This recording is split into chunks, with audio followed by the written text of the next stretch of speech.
Inikitang ka ng lintik, Aristo. Ako pa talaga ang pinalakad mo para sa sanga ng balete na kailangan mo sa ritual. Ko, pag hindi ka tumupad sa pangako mong masahe sa likuran ko, kakatkatan talaga kita ng sermon. Jesus Marios. Kalma, Agustino. Wago lang yun. Eto na. Sangang nakaturo sa kalangitan na may 49 dahon. Kagalang-galang na puno ng balete. Humihingi po ako ng inyong pahintulot na ako'y makakuha ng sanga mula sa inyo. Pangakong sa kabutihan lang po gagamitin. Wala nang iba. Paano may umuungol? May aswang yata sa paligid. Tanang ko po. Ano yun? Abay, parang may malaking ibon na dumaan. Diyos ko po. Pagkilan! Nagtago si Lolo Gusting sa espasyo sa pagitan ng naglalakihang ugat ng puno ng balete. Tinakpan niya ang sarili niya ng mga natuyong dahon. Ilang sandali pat nakita niya ang isang napakagandang babae. Animoy isang larawan na iginuhit ng magaling na pintor. Mahubog na katawan, hita at bias. Mahaba ang itim at tuwid na tuwid ang buhok. At mukha na parang inililok ng isang maestro. Maging ang boses niya ay nakakahalina. Pero may hatid na kung anong kilabot. Tama na yung pagtakbo, awak. Alam mong wala sa bokabularyo ko ang mapagod. Ang tanging alam ko, madali akong mapikon. Sinagot mo ako? Sumasagot ka na pabalik ngayon, ha? Hetong sayo. Wala ka man lang bang gagawin dyan, Hirani? Ginagawa mo na. Bakit pa ako kikilos? Mabait ka pa nga. Kung ako nakahagip sa isang yan, kanina ko pa yung pinugkutan ng ulo.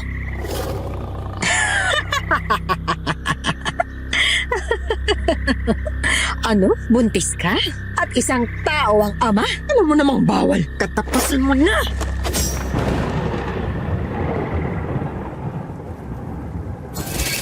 Mga kaaswang, ako nga po pala si DJ Popoy.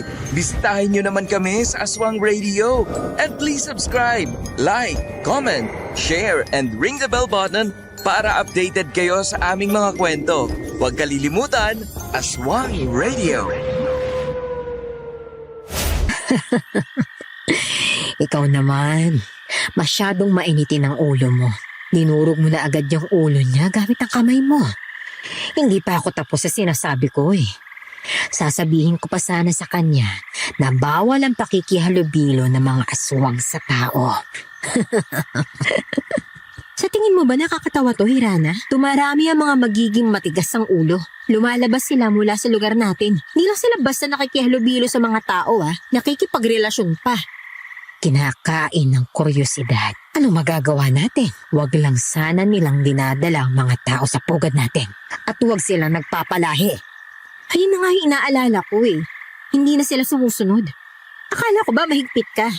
Bakit parang wala kang pakialam? Napagod na ako. Isa pa, mga pipitsugin lang naman ang mga yan. Ano naman kung malahian sila ng kung ano? Kung hindi ang mga aristokrata ng kadiliman na katulad natin ng sangkot, wala akong pakialam.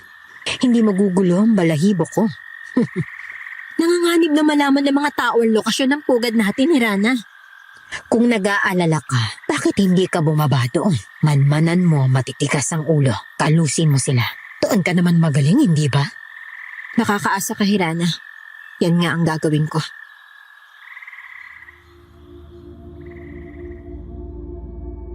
...1950, Setyembre 8, gabi ng Sabado.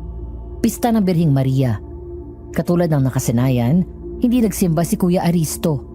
Nakita ko siya at ang kaibigan niyang matanda na si Lolo Gusting na nakatayo sa aming trangkahan. Nagpa siya akong wag nang sumama sa prosesyon at umuwi na. Ang aking hawak na kandila ay itiniri ko katabi ng kandilang nakatirik sa ibabaw ng aming konkretong bakod.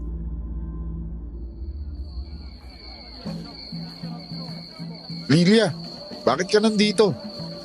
Hindi ka na ba sasama sa prosesyon?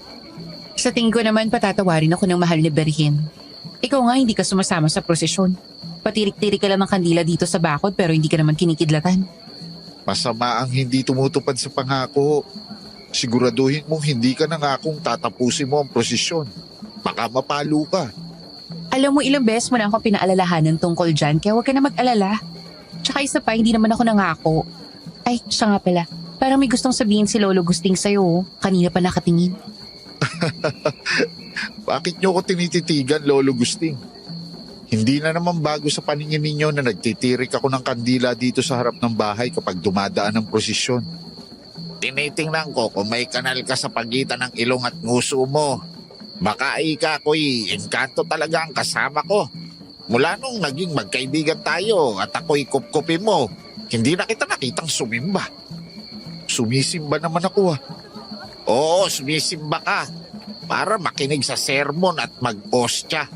Pero hindi ang magpaabot sa basbas ng pare.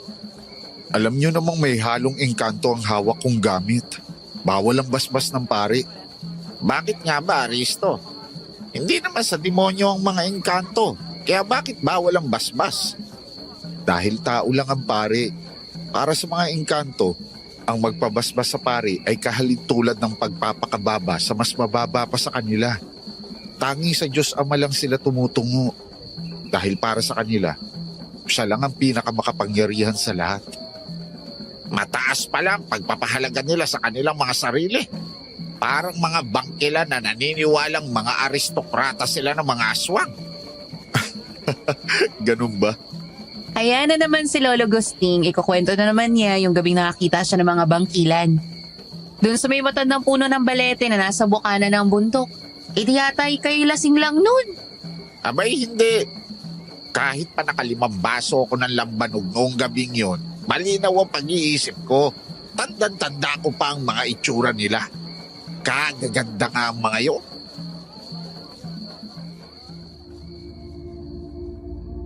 Naku naman, bakit ba kasi nabanggit ko pa ang tungkol doon? Ilang ulit na ba naming narinig ni Kuya Aristo ang kwento ni Lolo Gusting? Hindi ko na mabilang.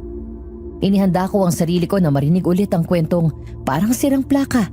Pero biglang may dumaang mga nagkakasiyahang mga kabataan at binati si Lolo Gusting. Kaya naputo lang pagkakwento niya. Buti na lang. Ano kaya kung magpahangin na muna tayo? Kailangan ko din kumuha ng ilang halamang gamot sa may paanan ng bundok. Ay siya, magandang idea nga yan kuya. Sama ako. Makalayo sandali dito sa ingay. Mukhang hanggang mamayang madaling araw tayo maukuri sa boss na mga kumakanta sa pa-contest ng barangay, aba. Sige, Lilia. Pero pigilan mo ang sarili mong pumitas ng kahit ano. Gabi na. Baka mabati ka. Mahirap na. Huwag mo sabihin doon sa may bukana ng bundok ang punta mo. Yung may malaking puno ng balete. Doon nga. May iniwan akong bagay doon. Kailangan kong makuha ngayon. Gusto niyo ba sumama, Lolo Gusting? Kung sakali bang may makasalamuha tayong bangkilan, Alam ko nang yan ang itatanong niyo. Kung may pangontra ba ako? At ang sagot ko ay oo, meron. kung ganyan puno ka ng kumpiyansa, Aristo, abay tayo na. Gabi na. Kauuwi lang namin galing sa may paanan ng bundok.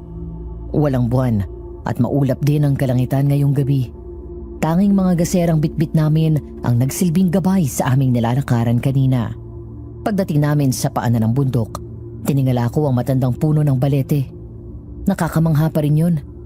Katulad ng unang beses kong makita nung bata pa ako. Siguro ganun din ang nasa isip ni Lolo Gusting. Kaya niyang kinausap na parang tao yung puno ng balete. Andito ka pala, no? Parang lalo ka pang lumago. Siguro'y gabi-gabi mo silang nakikita. Pasensya ka na kung ginulo ka namin ni Aristo. Aba, hindi nagbago ang ganda ng punong to ah. Ganon pa din siya kaganda. Kagaya nung una ko siyang makita nung bata pa ako. Kung may naging pagbabago man, parang lalo siyang lumago. Lolo Gusting, kinakausap ninyo yung puno ng balite? Sumigunda ka pa, Lilia. Kapag sumagot yan sa inyo, hindi ko kayo gagamutin sa usog. Kung bangkilan ang makakausog sa akin, kahit habang buhay na ako mausog. Ay kainaman ka naman talaga, Lolo Gusting. Kahit biro, hindi ko gusto yung habang buhay na mausog ng aswang. Tama si Lilia. Puro kayo kalokohan. Kapag kayo sinubok ng panahon at talagang may kakalat-kalat na bangkilan, ewan ko sa inyo. Hindi kalokohan yun. Kung ako'y bata pa, liligawan ko yung mga bangkilan. Talagang kaakit-akit sila kahit nakakatakot. Bigla kaming pinatahimik ni Kuya Aristo. Sabi niya parang may narinig siyang humahagik-gik. Naging tensyonado kaming tatlo habang nakikinig kami sa paligid kung may humahagik-gik nga ba. Pero nakalipas ang ilang minuto, tanging ingay lang ng mga kuliglig ang narinig namin. Wala naman kuya, baka nagkakaringgan ka lang? Baka nga, bayain na. Nakaw, baka may bangkilan sa paligid ah. Kuya, hayo na naman si Lolo Gusting oh. Lolo Gusting, parte na lamang ng mga alamat ang mga bangkilan. Matagal na silang lumayo sa kabihasnan. Namumuhay ng tahimik sa kanilang pugad at umiiwas na sa mga tao. Saan mo naman narinig yan? Makasalita ka, akala mo'y alam mo ang lahat. Ibinubulong ng mga gabay. Habang kinakausap kami ni Kuya Aristo, napansin ko na hinahalughog niya ang mga talahib at ilang ligaw na halaman. Pero hindi lang pala ako ang nakapansin dahil biglang nagkomento si Lolo Gusting ng, Ano bang hinahanap mo? Kanina ka pa naghahalughog dyan. Yung 3 bunga ng dayap na hiniwa ko. Iniwan ko yun dito kagabi para mahamugan. Ay, nasaan na ba yun? Ibang klase ka bata. Talagang dito ka nag-iwan ng dayap? Malapit sa pinaniniwalaang pugad ng mga bangkilan? Abay, hinahamo mo yata talagang kapalaran. Wala akong ganong intensyon. Namamaga ang lalamunan ng apo ni Aling Ising. Balak kong ipainom ang katas nun sa bata. Pagkatapos ay paiinitan ko ng kinuloang langis ng nyug yung kinatas na dayap at itatapal ko sa liig niya. Swerte ang magiging anak mo, Aristo. Hindi mangangailangan ng doktor. Magaling kang mag-alaga. Bakit ba hindi ka pa mag-asawa? Lagpas ka na sa kalendaryo. 32 ka na. Ay tama ka dyan, Lolo Gusting. Sabik na nga po ako sa pamangkin. Wala akong panahon sa pag-aasawa. Ngayang umibig ay hindi ko inaasahan sa edad ko na to. Masaya na ako sa pagsisilbi sa tao. Hindi mo lang nakikita pa ang para sa'yo. Kaya mo nasasabi yan. Siguro kahit pa dumating siya, kahit pa kasing ganda siya ng mga bangkilan, kagaya ng ipinagmamalaki niyo palagi, hindi niya ako mapapaibig. Mabibwisit lang siya sa akin dahil hindi ko siya mabibigyan ng atensyon. may nakarinig yata sa sinabi ni Kuya Aristo. Dahil pagkatapos niyang bitawan ng mga salitang yun, nakarinig kami ng boses ng babae. Isang boses na nakakaakit at parang nanghahalina na siya'y pakinggan. Kung ganon, gawin mo ang lahat upang huwag umibig sa akin. Naku po! Sabi na't may bangkilan sa paligid. Patawarin niyo po kami, Diyos, ang aswang na bangkilan. Ay, Diyos ko po, ano yun? Patawad na po. Hindi na po. Huwag niyo na po kami. Kumalma nga kayo. Aristo! Nasaan ang bangkilan? Walang bangkilan. Malaking bukaw lang. Bukaw? Huwag niyong sabihin na dahil sa takot ay nalimutan na ninyo ang tawag sa malaking kwago na yon. Bukaw yun. Ayun at para tayong tinutuya, oh. Ingay ng bukaw? Hindi naman ganun ang narinig namin. Malinaw na boses yun ng babae na nagbababala na huwag iibig sa kanya si Kuya Aristo. Kaya naman kinontra ko si Kuya Aristo at sinabi kong, Pero 3 tayong nakarinig dun sa boses ng babae. Sa tingin ko, baka mga kabataan lang yun na nandito din. Narinig siguro yung sinasabi ni Lolo Gusting kaya biniro tayo. Tinignan ko anong magiging reaksyon natin. Sakay na sakay naman kayong dalawa. Parang iba kuya eh. Sigurado ko, bangkilan yung nagsalita. Bahala na kayong dalawa sa gusto nyong isipin. Nakuha ko na ang kailangan ko. Nakapagpasalamat na din ako sa mga bantay dito. Tayo nang umuwi.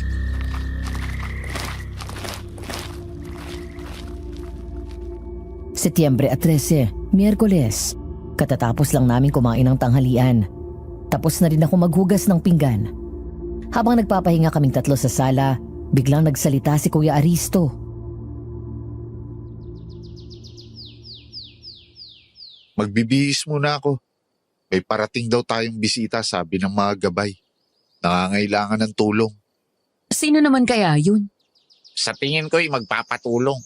Mga ganun tao lang naman ang kadalasang biglaan kung kumatok dyan sa ating trangkahan. Tatawa sana ako at manunuya. Pero bago ko pa nagawa, nakarinig kami ng sunod-sunod na katok sa aming trangkahan. Kunot noo akong napatitig kay Kuya Aristo. Pero sinagot niya na lang ako ng isang kibit balikat. Tao po, Aristo. Lilia.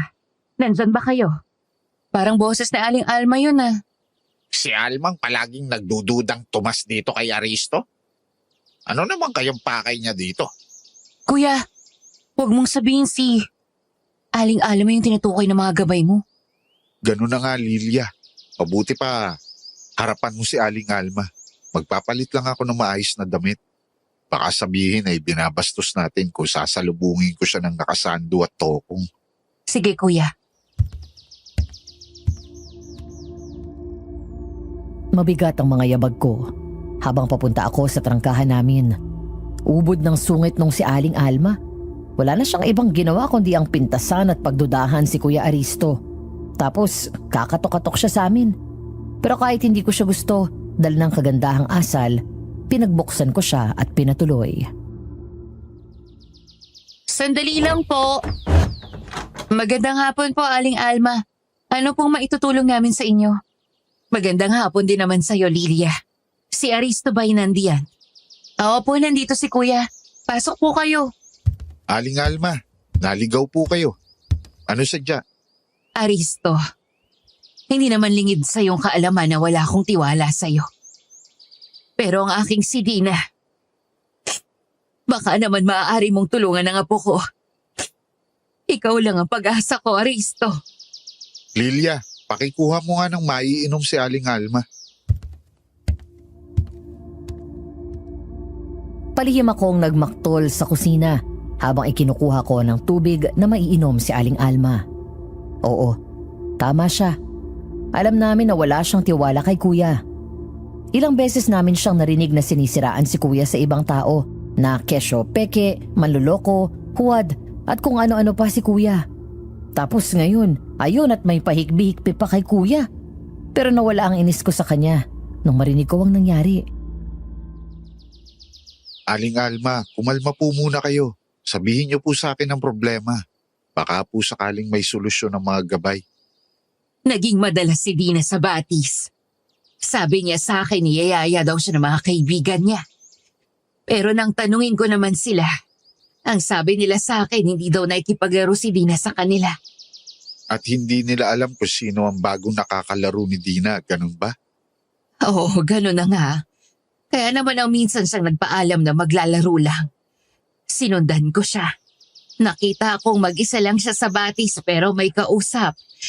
Nang bigla ako magpakita, nakikisa-isa tumirik ang mga mata niya. Naku po, ako naman ay nakikiusap sa inyo. Tulungan mo ang aking si Dina. Wala nang mangyari yun, hindi na siya naging normal. Kahit tingnan mo lang siya, Aristo. Malaman ko lang kung anong pwede kong magawa. Nasubukan niyo na bang dalhin sa simbahan? Pabasbasan? Ginawa ko na. Pero pagkalipas ng ilang araw, bumabalik na naman. Biglang mangingisay, titirik ang mga mata. At meron pa siyang mga sinasabing hindi ko lubos na maunawaan. Tayo na po, Aling Alma. Tingnan po natin kung anong magagawa ko para kay Dina.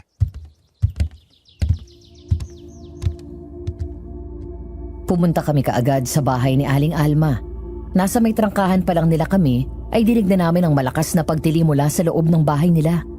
Tapos nung papasok na kami, ay sinalubong kami ng namumutlang katulong ni Aling Alma. Patakbo kaming pumasok sa bahay at inabutan ng isang nakakakilabot na eksena. Naku po anak, Diyos ko. Ano bang nangyayari sa'yo? Kuya Aristo! Baluti mo siya ng pulang kumot na dala natin, Lilia. Ingatan mo na babaliki ang braso niya. Oo, sige kuya. Tulungan niyo po ako, Aling Alma. Aling Alma, sa oras na krusang-kusa noo ang anak ninyo, abangan ninyo ang senyas ko. Tawagin niyo ang pangalan niya. Isang uri ng tawag mula sa kaibuturan ng puso ninyo na gusto na ninyo siyang umuwi. Sige. Dina, bininyagan ka sa ilalim ng pananampalataya sa amang kataasan at sa kanyang anak na si Hesukristo.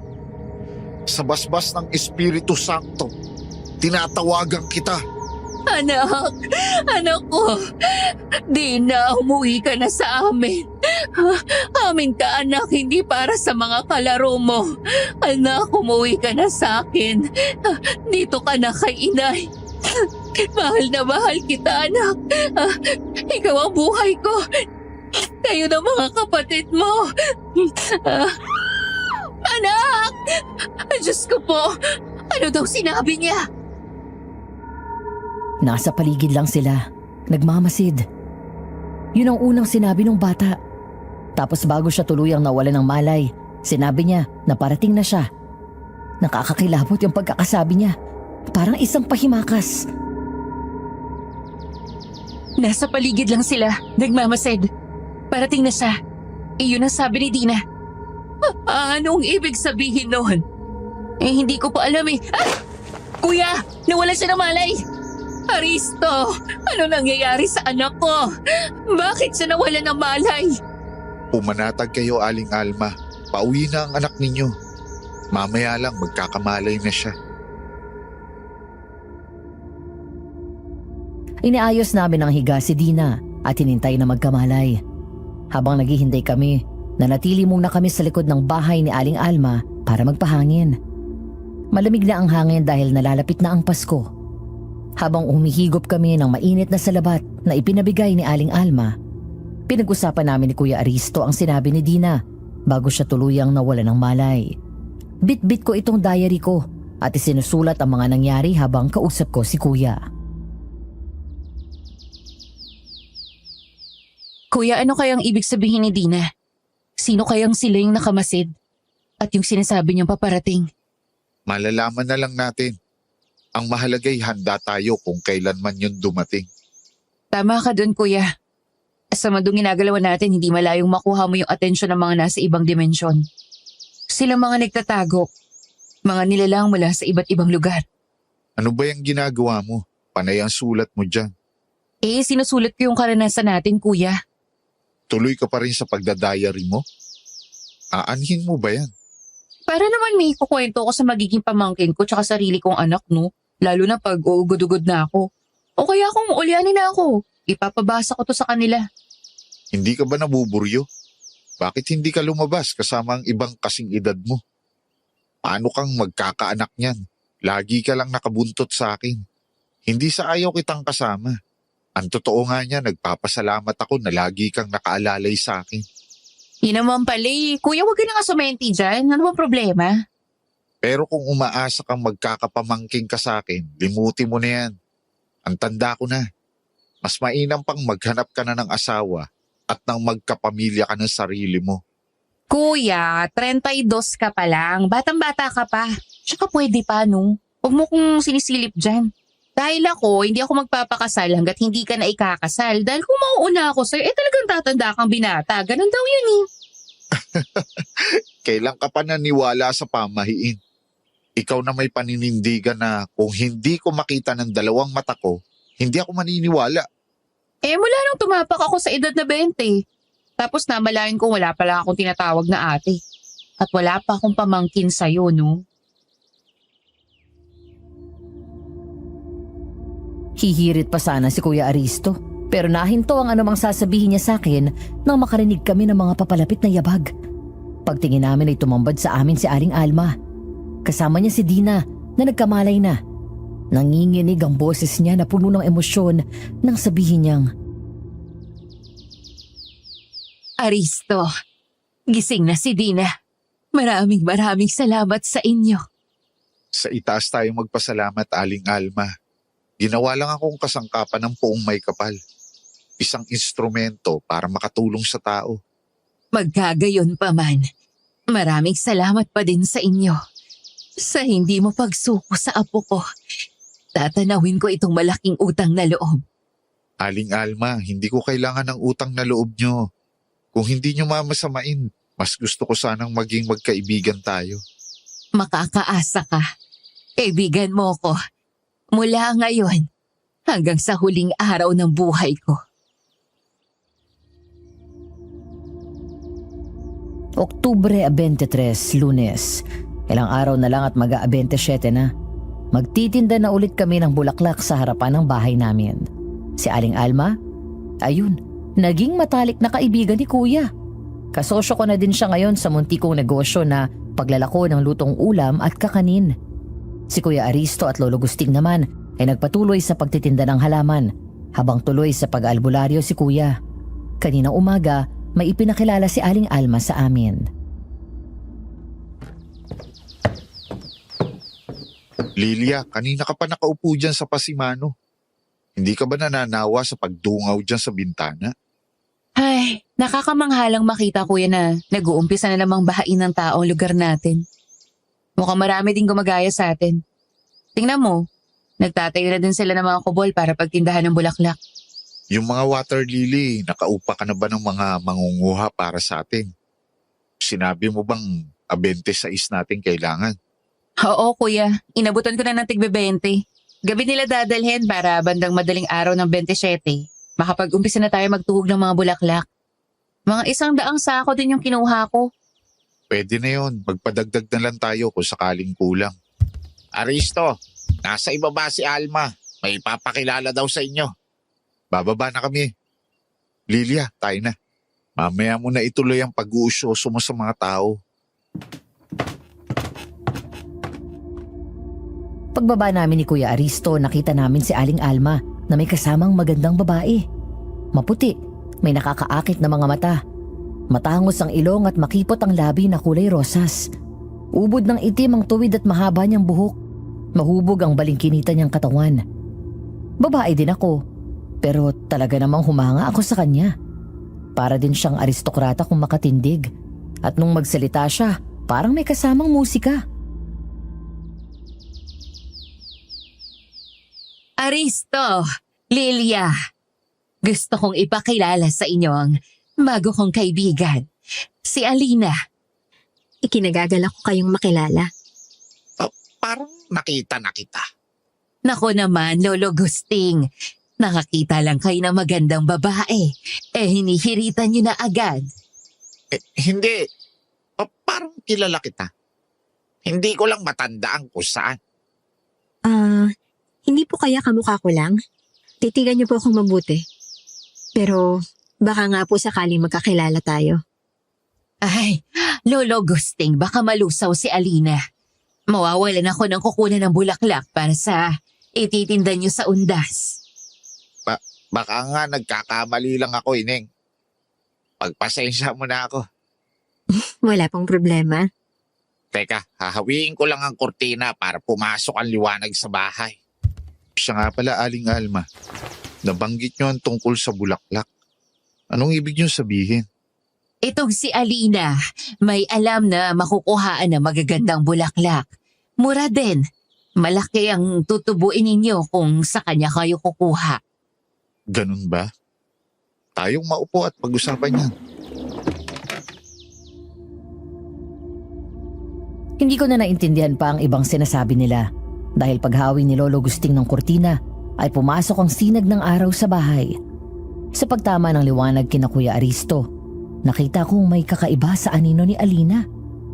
Parang may dambuhalang pakpak ng paniki. Napaigtad ako ng bahagya sa aking nakita.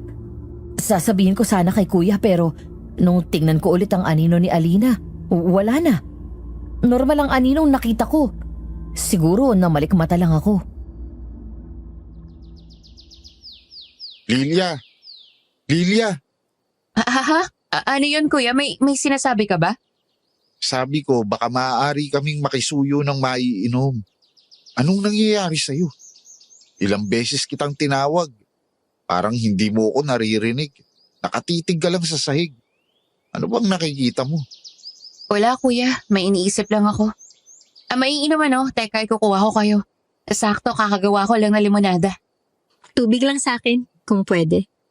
Masarap gumawa ng limonada si Lilia. Ikakamay ko sa'yo, Ineng. Magugustuhan mo. Gusto ko nga sana eh. Pero nag-aalala akong baka magloko yung sikmura ko. Hindi ba't binigyan ninyo ako ng mainit at tsokolate kanina, Aling Alma? Oo, naalala ko na. Naku po, sayang naman. Ako pala'y hindi din pwede ng limonada, Lilia. Tubig na lang din ako. Malamig kung pwede. Sige, sandali lang ikukuha ko kayo. Wala akong masamang tinapay kay Alina. Mabait siya at magaling makisama. Pero hindi nawala sa isipan ko yung anino niya na sandalian kong nakita. Ayaw ding mawala ng kakaibang kaba na nararamdaman ko kapag nagkakasalubong kami ng tingin.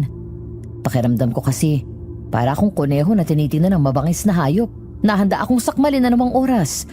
Hindi rin nakatulong sa akin ang naging usapan namin ni Lolo Gusting noong isang hapon na nagpapahangin ako sa likod ng bahay namin. Nandito ka pala sa likod bahay. Hinahanap ka ni Aristo. Bakit daw po, Lolo Gusting? Isasama ka yata sa bahay ni Tonyo. Nanuno daw yung anak. 3 araw nang nilalagnat tuwing hapon. Ganun po ba? Teka, handa ako na yung mga gamit ni Kuya. Wag na. Nakaalis na din naman siya. Sino ang nag-ayos ng gamit ni Kuya? Tsaka sino kasama niya? Nandito kayo? Ako ang naghanda ng gamit ng kuya mo. Sinamahan niya si Alma. Ha? Bakit niyo po pinayagan? Hindi umaalis si Kuya nang hindi kasama ang alinman sa ating dalawa, Lolo. Kailangan lagi may kasama ang albularyo kapag nanluloo para malito yung lamang lupa kung sino susundan. Nagpresenta naman ako. Pero sabi ng kuya mo, ayos lang daw siya. Ano? Susundan ko sila. Hindi, dito ka na lang. Sabi ng kuya mo, hintayin mo na lang siyang makabalik. Total naman, saglit lang siya. At si Tonyo lang ang pupuntahan niya. Isa pa, may gusto ako sabihin sa'yo. Pinaikot ko ang mata ko at bumuntong hininga. Di yata't magkukwento na naman siya ng tungkol sa karanasan niya sa bangkilan. Pero kinabahan ako nung makita kong seryoso siya. Anong meron, Lolo Gusting? Bigla naman kayong sumeryoso, nakakakabatuloy. Wala ka bang kakaibang nararamdaman doon sa kaibigan ni Alma? Si Alina? Anong problema? Mag-iisang linggo na siyang labas-masok dito sa atin, wala namang sinasabi si Kuya. Doon nga ako nagtataka. Nung ipakilala siya sa atin ni Alma, iisang linggo pa lang siya dito sa lugar natin. Nakakapagtaka na lapat agad ang loob ni Alma sa kanya. Ano namang kakaiba doon, Lolo? Di madaling makapalagay ang loob si Alma. Alam mo yan, isa pa yang si Aristo. Hindi ba't parang kakaibang inaakto niya kay Alina? Di yata't nabingwit na niya ang kuya mo. Ay, kung yan lang ang sasabihin niyo sa akin, sa palagay ko wala naman tayo dapat ipag-alala. Alam mo bang nababalitang may mga nakakakita daw ng mga aswang sa paligid? Aswang? Dito sa atin? Alam na ba ni Kuya yan? Yun ba yung dahilan kung bakit lagi siya nagpupuyat?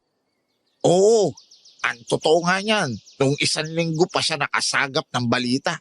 Pero sabi niya, hindi pa niya natitsyempohan na makakita ng aktwal na aswang. Katulad ng sinasabi ng mga nagsumbong sa kanya. Kaya panay na ang pagpupuyat niya. Iniisip ba ni Kuya Aristo na may sisilip sa bintana natin na aswang? Lolo, ano naman kalokohan yun? Ang sabi-sabi, sumisilip daw sa bahay yung aswang. Biglang bumubuglaw sa bintana. Lalo na kapag nag-iisa lang sa bahay yung tao. Naku, kalokohan yan.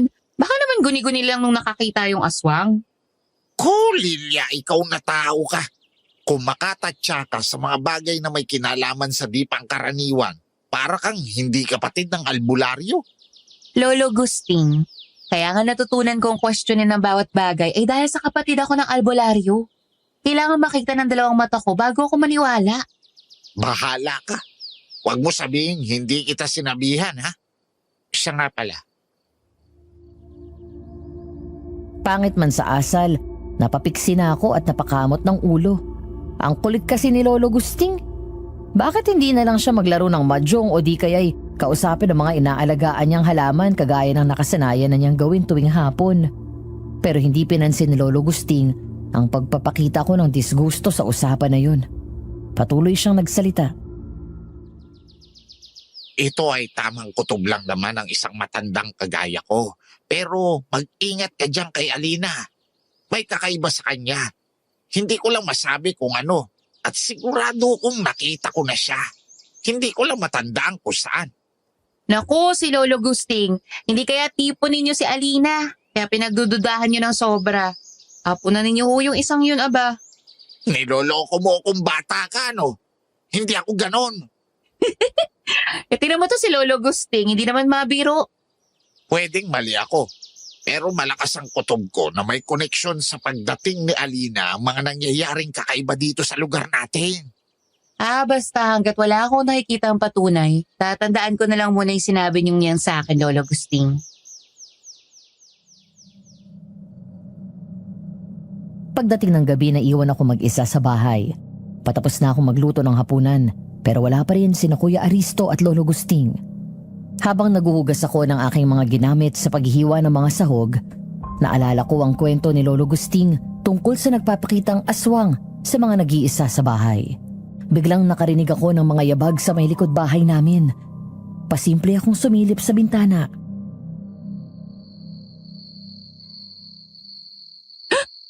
Ano bang ingay yun? Sino ba nandyan? Gabing-gabi nangunguha pa kayo ng aratilis ha. Magpaalam nga kayo! Ay! Diyos ko po! Aswang! Lilia! Bakit ka sumisigaw? Anong nangyayari dito? Kuya, nakakita ako ng aswang! Nakasilip dun sa bintana natin! Saglit, dito ka lang sa bahay. Titingnan ko kung aabutan ko pa. Heto ang bungkus ng bawang at malunggay. Hawakan mo, babalikan kita. Halos hindi ko mahawakan ang bungkos ng bawang at malunggay na bigay ni Kuya Aristo. Ayaw mawala ng panginginig ko dala ng takot. Hindi mawala sa isipan ko ang mukha ng aswang. Namumulang pares ng mga mata. Mukhang nababalot ng itim na balahibo at naglalakihang pangil. Napaigtad ako nang maramdaman kong may tumapik sa balikat ko. Paglingon ko, nakita ko si Kuya Aristo. Nakabalik na pala siya. Pasensya ka na, Lilia. Wala akong inaabot. Siguro'y nanakbo yung aswang nang marinig kang sumigaw. Anong gagawin natin, Kuya? Totoo nga bali-balita na may aswang ang pakalat-kalat dito sa atin. Sinong nagbalita sa iyo niyan? Inililihim yan ng ilang matatanda dito sa atin para hindi magkatakutan at maging dahilan ng histerya ng mga tao. Si Lolo Gusting. Matagal na daw niya sinabi sa'yo. Yun din daw yung dahilan kung bakit lagi kang nagpupuyat. Inaabangan mo sa'yo magpakita yung aswang. Nagpakita naman. Hindi nga lang sa akin, kundi sa'yo.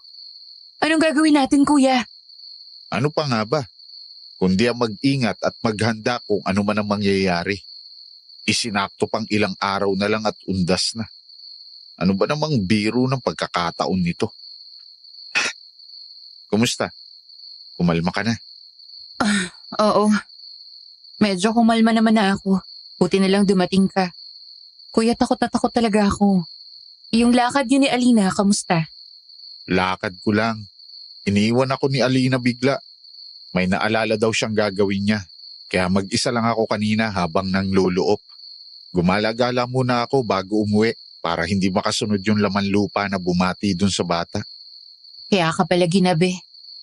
Nasaan nga pala si Lolo Gusting? Bakit ka nag-iisa dito sa bahay? Umalis, nagpaalam saglit. Makikipaglaro daw ng mahjong dun sa kaibigan niyang matanda sa kabila. Piti ka na naman sa ang bayaran ng mga yon. Parang mga bata. Sinong parang mga bata?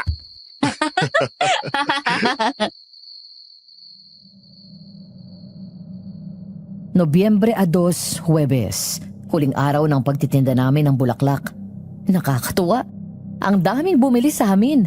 Ang laking tulong nung kakilala ni Alina na kinuhanan namin ng bulaklak. Mura na ang gaganda pa.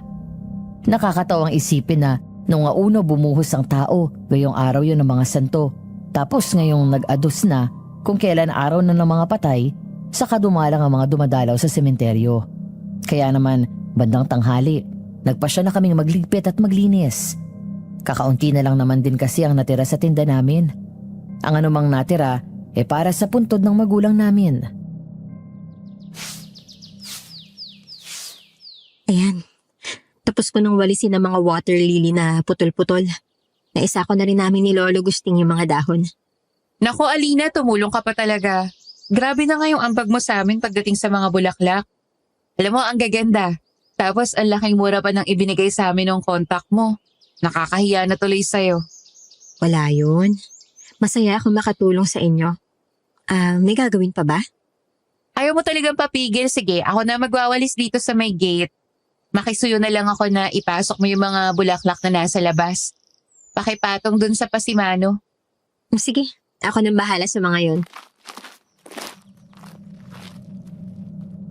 Habang ipinapasok ni Alina ang mga bulaklak, nagpatuloy ako sa pagwawalis. Sina Kuya Aristo at Lolo Gusting naman ay pandalas na sa pagbubuhos ng tubig sa parating malinis na.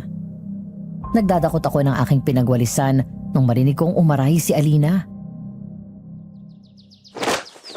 Aray ko, Bakit? Ano nangyari sa'yo? may matalas yata na kung ano sa paso. Anong matalas? Patingin nga. Hindi, wag na. Maliit lang naman. Nagulat lang ako. Ayaw pa sana ni Alina na ipakita ang kamay niya, pero mabilis kong nahagip yun at tumambad sa akin ang kamay niya na namumula. Parang napaso yun ng kung ano. Tipong nalapnos ng kumukulong tubig o di kaya ay ng asido.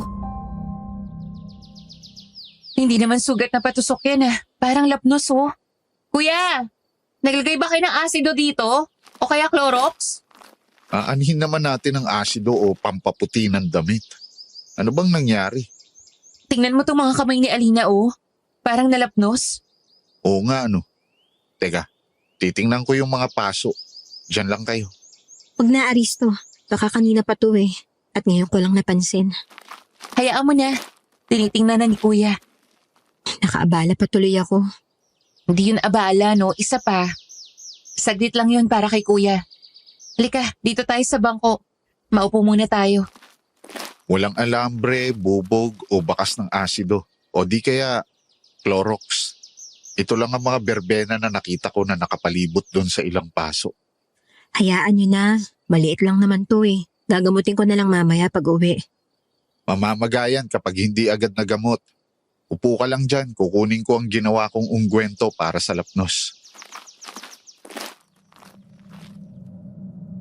Pipigilan pa sana ni Alina si Kuya Aristo, pero mabilis itong nakatalikod at nakapasok sa loob ng bahay. Pabuntong hininga na umayos ng upo si Alina at pasimpleng tumawa. Ayun na naman yung kakaibang bundol sa dibdib ko pagkarinig ng tawa niya. Napatingin tuloy ako sa kanya. At nang magkasalubong ang aming mga tingin, nagkomento siya tungkol sa aming magkapatid. Magkaugali kayo magkapatid. Hindi kayo tatanggap ng hindi at wag na. Oo, kaya huwag ka nang kumontra. Tanggapin mo na lang yung tulong ni Kuya Aristo. Hindi yun nakakatiis na hindi tutulong. Siguro, ang daming babae nagkakagulo dyan sa kuya mo, no? Bakit mo naman nasabi yan? Ang lakas ng karisma Maalaga, matulungin, at hindi namang maipagkakaila na magandang lalaki siya. Sino namang hindi magkakagusto sa kanya, di ba? Sinong magkakagusto sa kanino? Ay, bakit ka naman nagugulat, Kuya? Hindi ko kayo ginulat. Kayo itong sobrang seryoso sa pinag-uusapan nyo. Hindi nyo tuloy napansin na nakabalik na ako. Nagtatanong lang ako sa kapatid mo kung may ebang mananabunot sa akin dahil dikit ako ng dikit sa'yo. Walang eba o kahit na sinong babae. Akin na yung kamay mo para malagyan ko na nitong gamot. Pwede ko bang malaman kung saan yan gawa? Sa langis ng nyog, puting kandila at katas ng kakwate. Nasagot ba nun ang tanong mo? Oo. Salamat. Pwede ko na bang ipahid ito sa lapnos mo? O may tanong ka pa? Wala na. Naisip kong bagay sila. Habang pinapanood ko si Kuya Aristo na nilalagyan ng balsamo ang kamay ni Alina, napansin ko din na bahagyang nagkulay rosas ang pisngi ni Alina nung mapatingin siya sa mukha ni Kuya. Lihim akong napangiti. Mukhang magkakahipag na ako sa wakas. May matatawag na akong ate. Di maglalaon, magkakapamangkin na ako. Pero nagdalawang isip ako dahil sa nasaksihan ko nung gabi ng linggo, Nobyembre 5. Saan ang punta mo? Bakit ka nagbabalot ng pagkain? Ito. Dadalhin ko ng pagkain si Alina. Balita ko kay Aling Alma, hindi daw masyadong nagkakakain yun eh. Abay puspusan na ang panliligaw mo kay Alina para maging hipag mo. Ang tanungin mo ay itong kuya mo kung handa bang magpakasal. Lilia, hindi ko minamasama ang pagmamabuting loob mo kay Alina. Pero kung ang layon mo ay katulad ng sinasabi ni Lolo Gusting, tigil-tigilan mo. Nakakahiya dun sa tao. Hahatiran ko nga lang talaga siya ng pagkain. Diyan na nga kayo. Ingat ka. Yung medalyong pangontra sa aswang, dala mo ba? Nasa bulsa ko na, kuya. Totoong nililigawan ko si Alina para kay Kuya. Dinadaan ko sa pakikipagkaibigan habang unti-unti kong ikinukwento sa kanya ang magagandang katangian ni Kuya. Buo ang kumpiyansa ko na magiging sila. Pagdating ko sa bahay ni Alina, nakailang katok na ako pero hindi siya lumabas. Nung subukan kong itulak ang trangkahan niya, nalaman kong bukas yun. Pumasok ako at naulinigan na nasa likod bahay siya. Kaya nagpa siya akong dundumiretso. Tatawagin ko sana si Alina nung marinig kong may kausap siya. Anong ginagawa mo rito? Anong tanong yan, Alina? Natural din na dalaw ka. Hindi ito ang araw ng dalaw mo, Hirana. Oh, ano ang kinagagalit mo? Makakaabala ba ako? Wala namang gabi na hindi ako naging abala. Kaya alam mong hindi ito tungkol doon kaya ako naiinita sa biglang pagdating mo rito. Dapat, alam mo na rin ang dahilan bakit ako naririto. Si Isana ba? Sinabi ko nang ako nang bahala sa kanya, di ba? Alina. Sabihin mo nga sa akin, lumalambot ka na ba? May dapat ba akong ipag-alala? Ha? Ano yun? Ang baho! Ayun! Doon nanggagaling! Napatalon ako nung marinig ko yung boses ng babae. Parang sinaniban ng masamang espiritu. Nagpa siya akong manakbo palayo. Pero bago pa ako nakatakbo, naabutan na agad ako ng babae. Maganda din siya na parang si Alina. Pero kulot ang buhok niya na abot hanggang balikat. Isinalya niya ako sa dingding at sinalubong ng nanlilisik na tingin. Sino ka? Anong ginagawa mo rito? Aray ko! Hirana, huwag mo siyang saktan. Bitawan mo siya! Kilala mo ang babaeng ito? Oo, siya si Lilia. Kaibigan ko siya. At wala siyang masamang pakay. Dinadalhan niya lang ako ng pagkain paminsan-minsan. Kaibigan? Pagkain?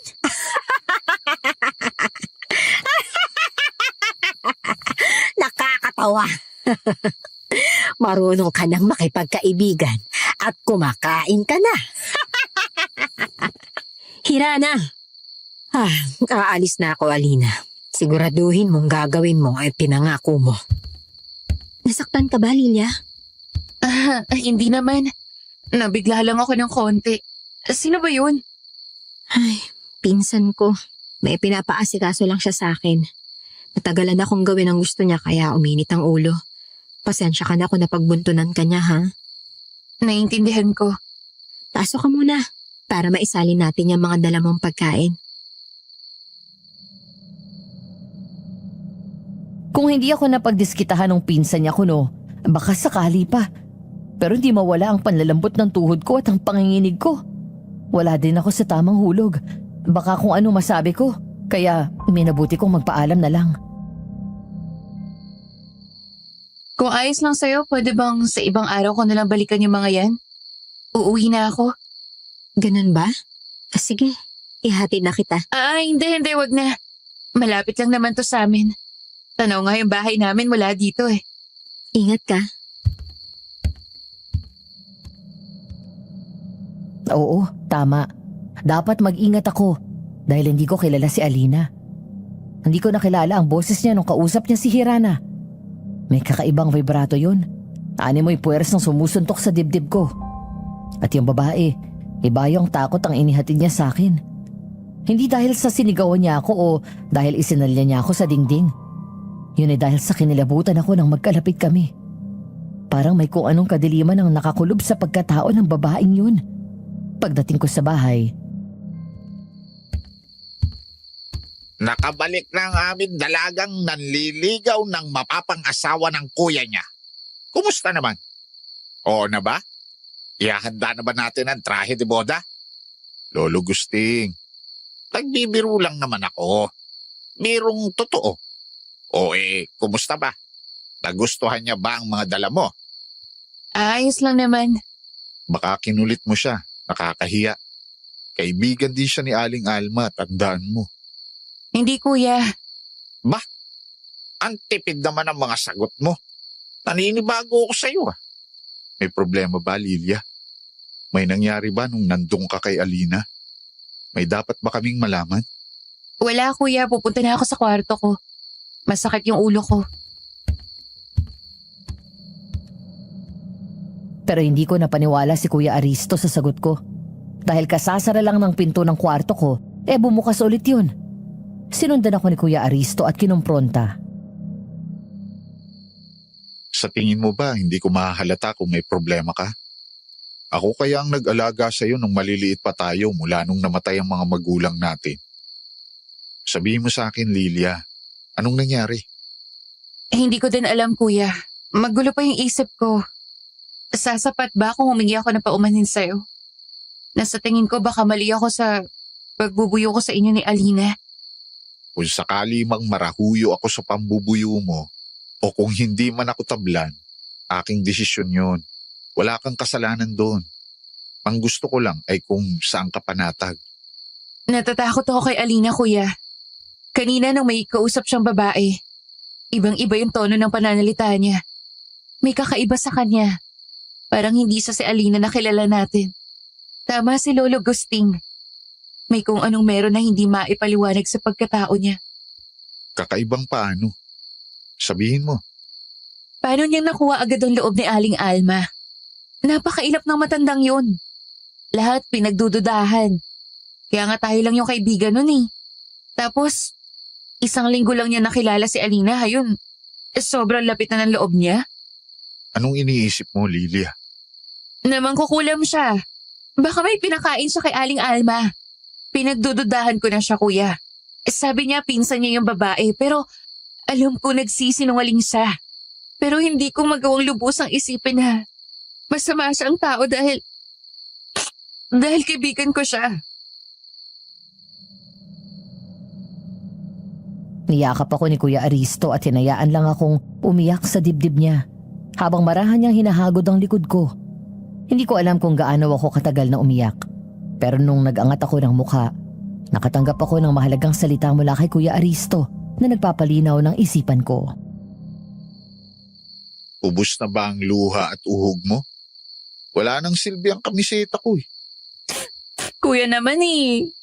Lilia, kung talagang kaibigan ang turing mo kay Alina, bigyan mo ng pagkakataon ng sarili mo na makilala siya. At kung ganun din siya sa'yo, sa tingin ko naman ipapakita din niya sa'yo kung sino siya. Paano kung masama pala siya? Paano kung hindi pala kaibigan yung trato niya sa akin? Bakit mo aalalahanin ang mga bagay na hindi pa nangyayari? Paghandaan mo, pero wag mong masyadong isipin. Makipaglapit ka pero wag kang masyadong magtiwala. Ang pakikisalamuha sa tao ay isang sugal. Kaya kung susugal ka din lang, talinuhan mo na. Alam mo kuya, dapat sinasabi mo yan kay Lolo Gusting. Tingnan mo, namamagana yung noon niya dahil sa dami ng pitik na natanggap niya. Kasi lagi siyang talo ng matandang kalaro niya ng mahjong. Maloko ka talaga. Pero puwera biro kuya. Salamat ha. Luminaw yung isip ko. Ikaw pa ba? Lagi ako nandito para sa'yo. Nobyembre 7, araw ng Martes. Sinunod ko ang payo ni Kuya Aristo. nagdesisyon akong bigyan ng pagkakataon na makilala ko ng lubusan si Alina. Oo, may misteryong bumabalot sa pagkatao niya. Pero naniniwala ako na hindi siya masama. Kaya naman, nung pumunta siya sa bahay namin ng umaga, ay sinugod ko siya ng yakap. Naramdaman ko siyang nanigas, pero wala akong pakialam. Hindi ako bumitaw. Kakaiba yung amoy niya. Amoy punong kahoy. Yung preskong halimuyak na dala ng mga puno sa madaling araw matapos mabasa ng hamog. Ilya? Bakit kayo mayakap? Wala lang, natuwa lang ako na nandito ka. Akala ko hindi ka naliligaw dito sa amin eh. At bakit naman ako hindi pupunta? Teka, nanaginip ka ba ng masama? Baka daw mawalan siya ng potensyal na hipag.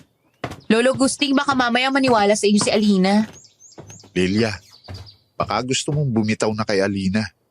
Mamaya, mapagkamalang kanyang tinatalo mo siya. Alam mo na baka kabaro ka ni Adan. Uy, hindi naman eh. O yan na, bumitaw na ako. Grabe kayo sa akin. Parang natutuwa lang ako na makita yung kaibigan ko eh. Ay, siya nga pala. Ito na yung mga lalagyan ng ulam na iniwan mo sa bahay. Salamat ulit dun ha. Hugas na yung mga yan. Salamat.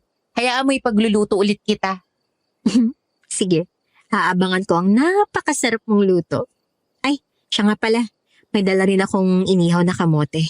Namigay si Aling Alma eh. Aristo, Aling Alma, anong problema? Bakit duguan niyang kamay at damit niyo? Kaya pala ganun ang itsura ni Aling Alma. Dahil nagle-labor yung buntis sa katapat naming bahay. At hindi pa aabot ang komadronang kinuha para magpaanak dun sa buntis. Dahil dating komadrona, sinubukan ni Aling Alma na paanakin. Pero suhi ang bata. Una ang braso. tulungan mo naman ako. Hindi na kaya ng mga kamay ko na paikutin sa lobang sanggol. Wala ho ba kayong makuhang iba? Lalaki ho ako. Papayag ba silang lalaki ang humarap dun sa nanganganak? Pero kaya mo, hindi ba? Sabi ni Pinang, suhi din daw ang anak niya pero nagawa mo daw ibalik yung sanggol sa loob at paikutin para mauna ang ulo. Pero, Aling Alma, kinakapatid ko po si Pinang. Parang hindi tama na basta ko na lang silipin ng... Aristo, takot ka bang makakita ng ari ng babae? Hindi ho ako takot. Nag-aalangan lang. Kau! Ubod pa kasi ng inosente ang isang yan. Hindi pa nabibinyagan. Wala ka pang karanasan, Aristo? Sa edad mong yan? Alina naman, huwag mo nang ipamukha sa akin. Nakakahiya. Ay, anong pipiliin mo? Yang lintik na hiya mo ang makapagligtas ka ng buhay. Habang nagtatagal tayo dito at hinihintay ko na magtigil ka sa pagkukuli mo, nalalagay sa alanganin yung nanganganak. Sige ho. Tayo na. Pagdating namin sa silid kung saan nandun yung nanganganak, ay abot-abot na ang hapon ng babae. Agad na naglinis ng kamay niya si Kuya Aristo bilang paghahanda. Tapos magkasama sila ni Aling Alma na pumasok sa kwarto para pagtulungan ng mailabas ang bata. Kami naman ni Alina ay naiwan sa labas ng kwarto. Lina, namumutla ka. Ayos ka lang ba? Hindi. Ayoko makakita ng dugo. Wala namang dugo dito ah. Siguradong hindi din lalabas si Kuya ng dugoan ng kamay niya. Ibig ko sabihin, kahit sa amoy lang ng dugo, naaapektuhan na ako. Kainaman ang talas ng pang-amoy mo. Ano yun? Pumanatag ka. Uhayo ng sanggol. Tapos na. Nakapanganak na siya. Nobyembre 10, Biyernes. Palubog na ang araw. Naubos na ang pila ng mga nagpapatingin kay Kuya Aristo. Nasa likod bahay kami noon at kasama si Alina. Naging mas madalas ang pagsama-sama niya kay Kuya. Matapos yung pagpapaanak ni Kuya dun sa katapat ng bahay namin. Nag-aayos kami ng mga halamang gamot nung hapon na yon. Abot-abot ang pasasalamat ko sa iyo, Alina. Kundi dahil sa kaalaman mo sa mga ligaw na halaman. Hindi ko makukuha ang mga kailangan ko para makagawa ng gamot. Walang anuman. Masaya akong malaman na nakakatulong ako sa'yo. Teka, tatanong ko lang.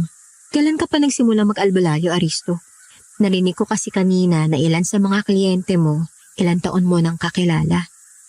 Nung 15 anyos ako, Ibig sabihin, minana mo sa lolo mong si Lolo Gusting? hindi namin lolo si Lolo Gusting. Ha? Pero lolo yung tawag niyo sa kanya, hindi ba? Isa siyang matanda na wala nang natitirang kamag-anak. Nakilala siya ni Kuya nung minsang mamili siya ng mga halaman dun sa may poblasyon. Nagkakwentuhan sila, naging matalik na magkibigan. At yun, di naglaon. Inampo na din siya ni Kuya.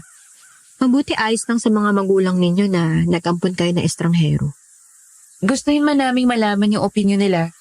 Hindi na posibleng marinig pa namin yun. Matagal na kaming ulila ni Kuya. Si Kuya Aristo na lang yung tumayong magulang ko mula nung mamatay sila. Kaya pala napakalapit ninyong dalawa sa isa't isa. At saka mabait naman si Lolo Gusting. Parang nagkaroon kami ng tunay na lolo nung makasama namin siya. Ikaw, Alina, may mga magulang ka pa ba? Ang tanging nakita kong kamag-anak mo yung pinsan mo lang. Katulad ninyong dalawa, wala akong magulang. Kung gayon ay kasintahan.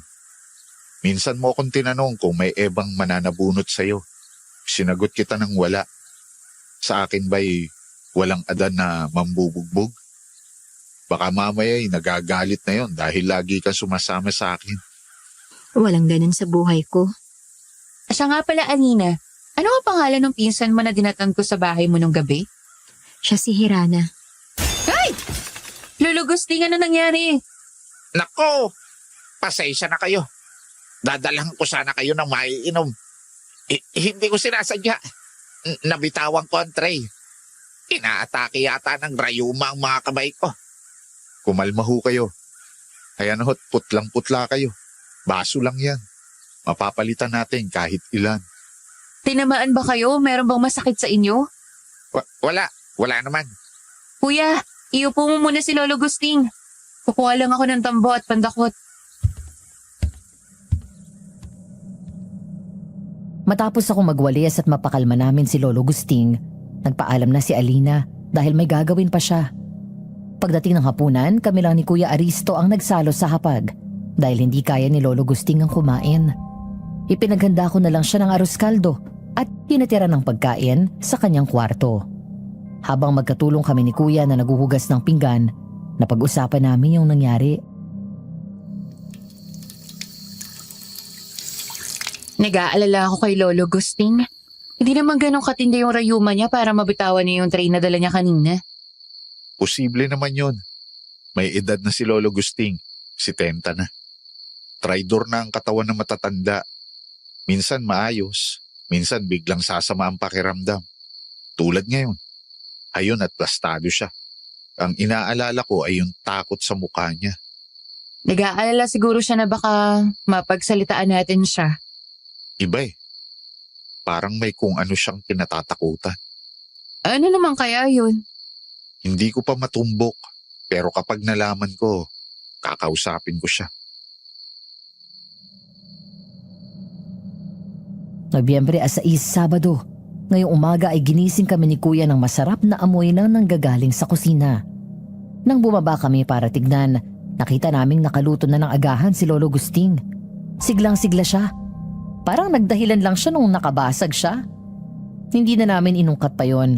Inisip lang namin na baka nga rayuma lang yun.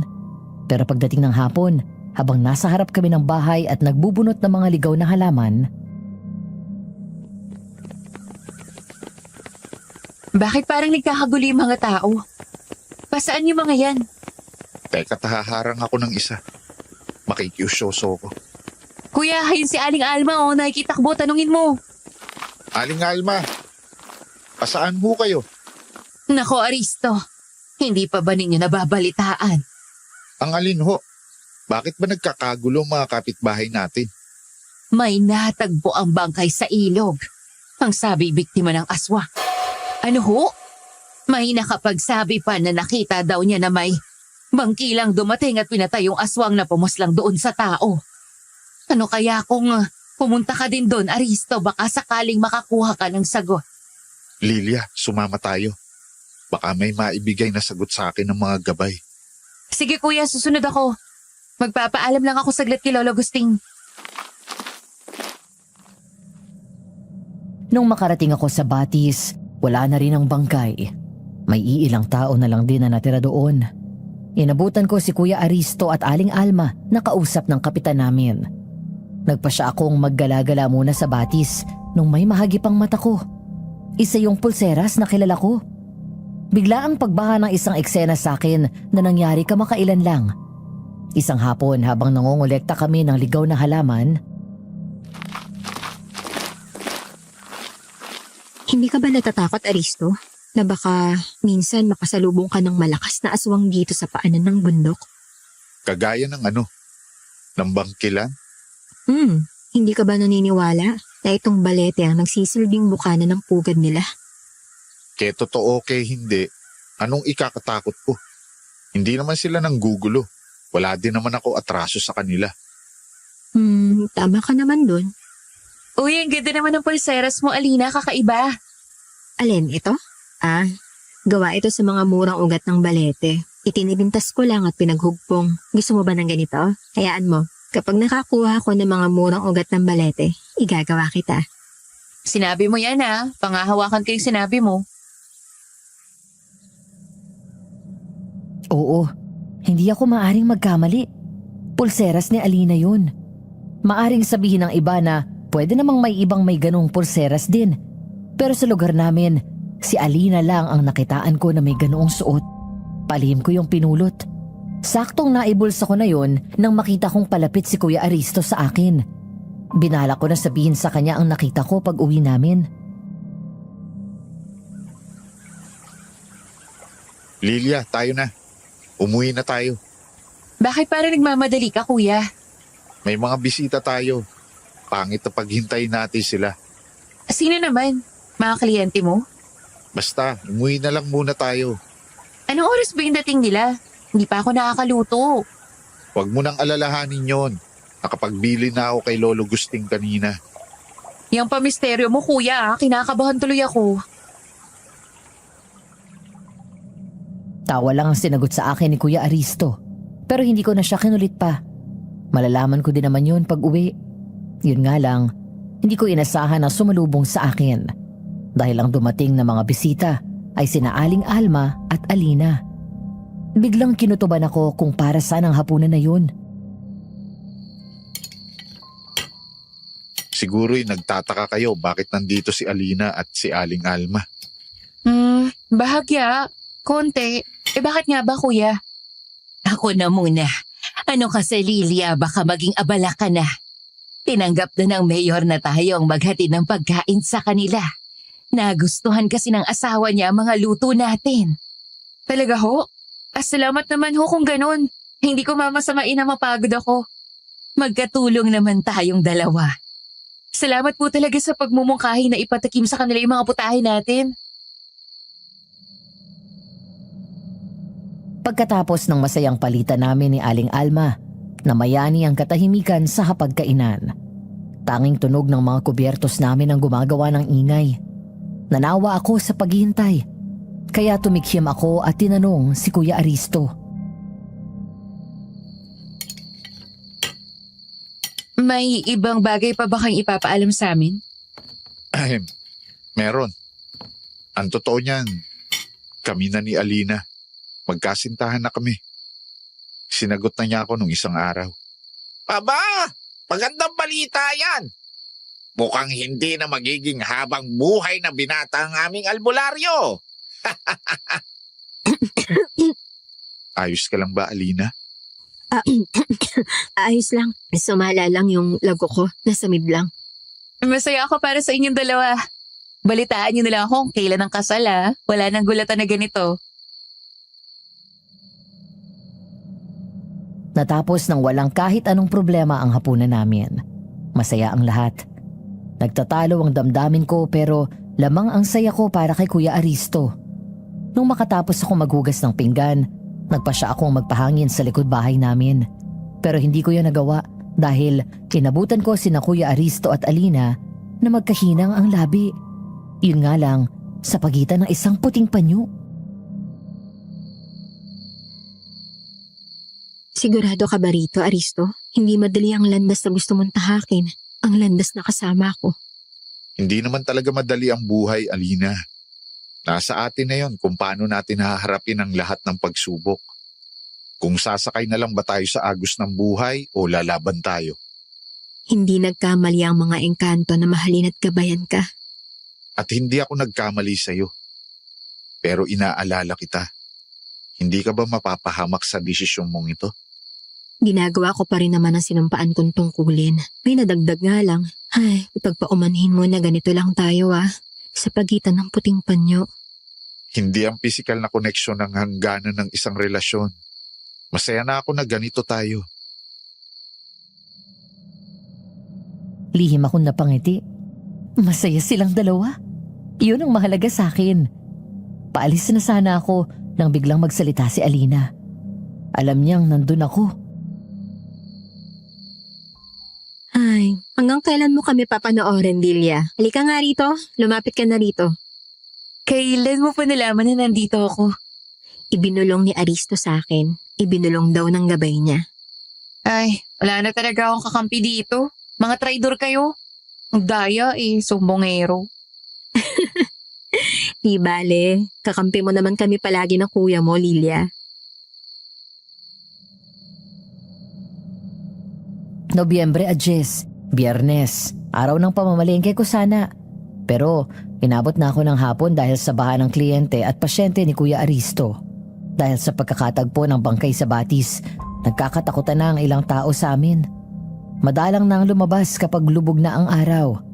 Kaya naman panay ang pigil ni Kuya Aristo sa akin nung magpaalam akong mamimili saglit. Sana pala, nakinig ako. Dahil muntik na akong mapahamak. Nako naman, ang bilis namang dumilim. Umikot lang ako dito sa likod ng palengke. Paglabas ko, madilim na. Kung bakit naman kasi nandito sa likuran yung binibilhan ko ng ikmot nga ni Kuya Aristo Awo ka ding aso ka. Huwag mo akong tinatakot dyan. Heto nga't pauwi na ako. Ano ba yun? Dagalang naman siguro yun, no? Gusto kong paniwala ang dagalang yun. Na baka pusa na naghahanap ng makakain o siguro'y ipis na nakulong sa balutan ng pagkain. Kahit anong ingay naman posible sa palengke. Pero nung makarinig ako ng mahinang ungol, nagtayuan ang mga balahibo ko sa batok. Alam kong hindi aso yun. Kaya naman nung maramdaman kong papalapit na ang ungol sa akin, kumaripas ako ng takbo at sinikap na makalabas sa pasikot-sikot ng palengke.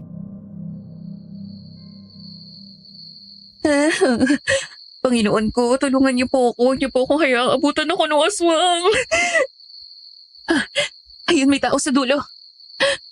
Tulong! Tulungan niyo ako, may aswang! Tulong! Alina? Dumapa ka, Lilia! Si Alina ang nakita kong nakaabang sa labasan ng palengke. May hawak siyang pamalo na parang batuta. Sinunod ko ang sinabi ni Alina. Dumapa ako. Naramdaman ko na lang na may tumalon sa likuran ko. Doon ko nakitang iwinasiwas ni Alina ang batuta at ubod lakas na hinataw ang aswang. Hindi ko alam kung paano yung ginawa ni Alina. Sa lakas ng hataw niya, ang layo ng itinalsik ng aswang palayo sa amin. Nasaktan ka ba, Lilia? Ay, hindi naman. Pero yung aswang, paano mo nagawa yun? Saka ko na ipapaliwanag. Dito ka muna, ha? Tatapusin ko lang to. Ipangako mo sa akin na dito ka lang. Oo, nangangako ako. Pagkasabi ko noon, nanakbo na si Alina. Nangako akong hindi susunod. Pero hindi ako nangakong hindi ko sisilipin ang nangyayari. Habang nakakubli sa likod ng isang maliit na tindahan, dahan-dahan akong sumili para makita ang nangyayari. Pero pagsilip ko, sinalubong ako ng mukha na may naninilaw na mata at naglalakihang pangil. Nanang ko po! Sa lahat ng ayaw ko, yung pinaghahabol ako. Alina? Maupo ka lang dyan, Lilia. Saglit lang to. Anong sinabi mo? Kakainin mo siya? Na marami pang iba na pupunterya sa kanilang magkuya? Magpunta lang sila dahil nandito ako. Nakakatakot, nakakakilabot, nakakasuka kung paanong pinatay ni Alina ang aswang sa paraan lamang ng pagtadyak ng paulit-ulit sa ulo nun. Naramdaman kong kumulo ang sikmura ko at umakyat paakyat ng maasim na likido. Namalayan ko na lang na bumaliktad ng sikmura ko kasabay ng basang mga tunog na nagmumula sa patuloy na pagtadyak ni Alina sa nooy durog ng ulo ng aswang. Ako pa talagang hinamon mo ah. Alina, anong ginawa mo? Paanong... Isa akong manunugis ng mga aswang na nanggugulo sa katahimikan ng mga tao. Yun ako. Natatakot ka na ba sa akin?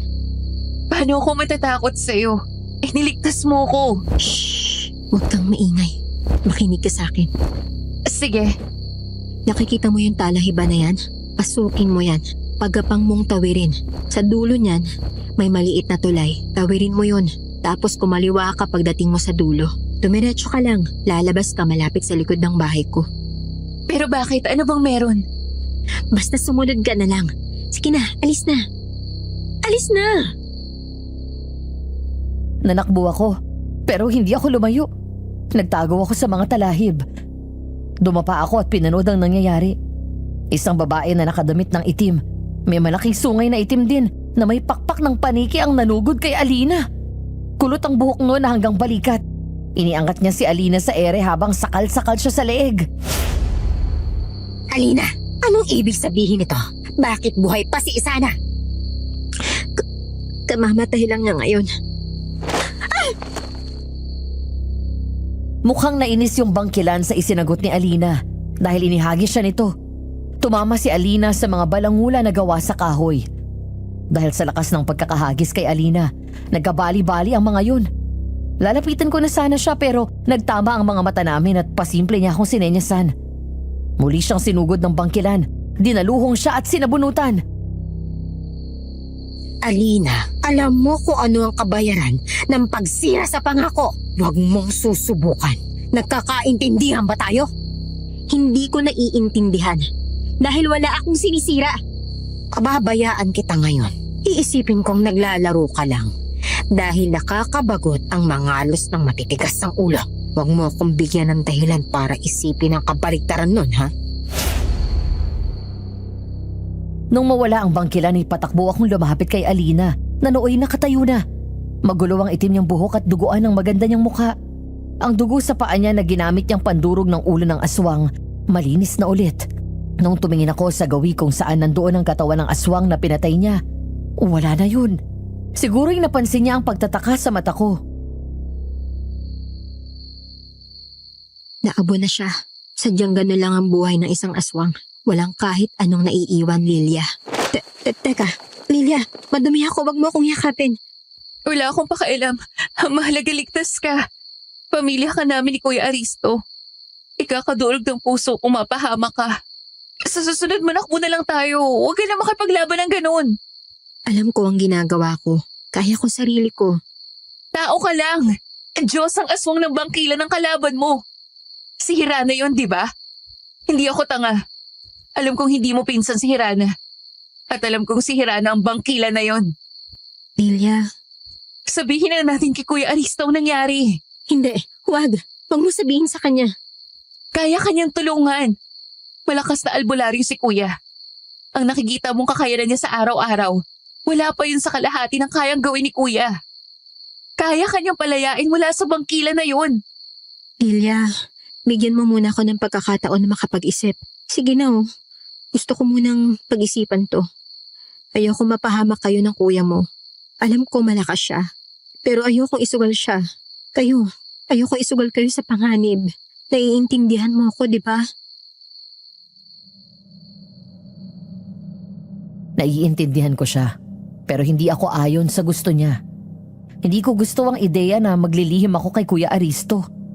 Pero sa ikapapanatag ng loob ni Alina, pumayag ako na hindi muna sabihin ang nangyari. Nagkasundo kami na maghintay ng 2 linggo para maihanda ang sarili niya na sabihin ang lahat kay Kuya. Dahil sa tinamo niya mga sugat, hindi muna siya nagpakita sa amin. Sa saglitan niyang pagkawala, isang katakatakang bagay ang nangyari. Durugin mo pa yung mga dahon. Dikdikin mo pa ng mabuti. Kailangang lumabas ang katas niyang kakuwate. Parang mas gusto kong yadyarin na lang yung hawak mong kandila. Hindi pwede. Dahil hindi mo namang magagawang pino. Yung langis na lang ng nyog. Uunahin mong papakin ang latik. Tapos hahayaan mong masunog ang langis. Dikdikin mo nga lang ng ayos yung dahon. Hinahanap ko kayong dalawa. Nandito daw kayo sa likod bahay, sabi ni Lolo Gusting. Magandang umaga, Aling Alma. Naligaw kayo, Aling Alma. Ano sadya? Hinahanap ninyo si Alina? Hindi pa din po siya nagpapakita sa amin. Baka plastado pa gawa ng trangkaso. Alina? Sino naman yun? Aling Alma, kaibigan niyo po yun si Alina. Marami akong kakilala, kaut-utang dila. Pero kayong dalawa lang ng Kuya Aristo mo ang kaibigan ko, Lilia. Napatingin ako kay Aling Alma. Anong nangyayari? Bakit hindi niya matandaan si Alina? Gayong siya ang nagpakilala kay Alina sa amin. Lalo lang akong naguluhan nang dumating si Lolo Gusting na kasama si Alina. Kumusta, Aling Alma? Ilang araw din po tayong hindi nagkita. Alina! Nako, ang lungkot nga nang wala ka. Kamusta na ang trangkaso mo? Ayun po, mukhang simpleng lagnat lang po yung dumapo sa akin. Pero mabuti na pong pakiramdam ko pagkatapos ng ilang araw. Patingin nga. Naku, ang aming dalaga ang laki ng ipinayat. Hayaan mo, ipagluto ka namin ni Lilia ng masarap. Patatabain ka namin. Hindi ba, Lilia? Oo naman, bakit bang hindi? Kainin mo na magana yung mga lulutuin ko Huwag kayong magtitira. Nobyembre 17, Biyernes. Baha na naman ang tao sa amin. Mga humihingi ng tulong, nagpapagamot, nagpapahilot at humihingi ng payo.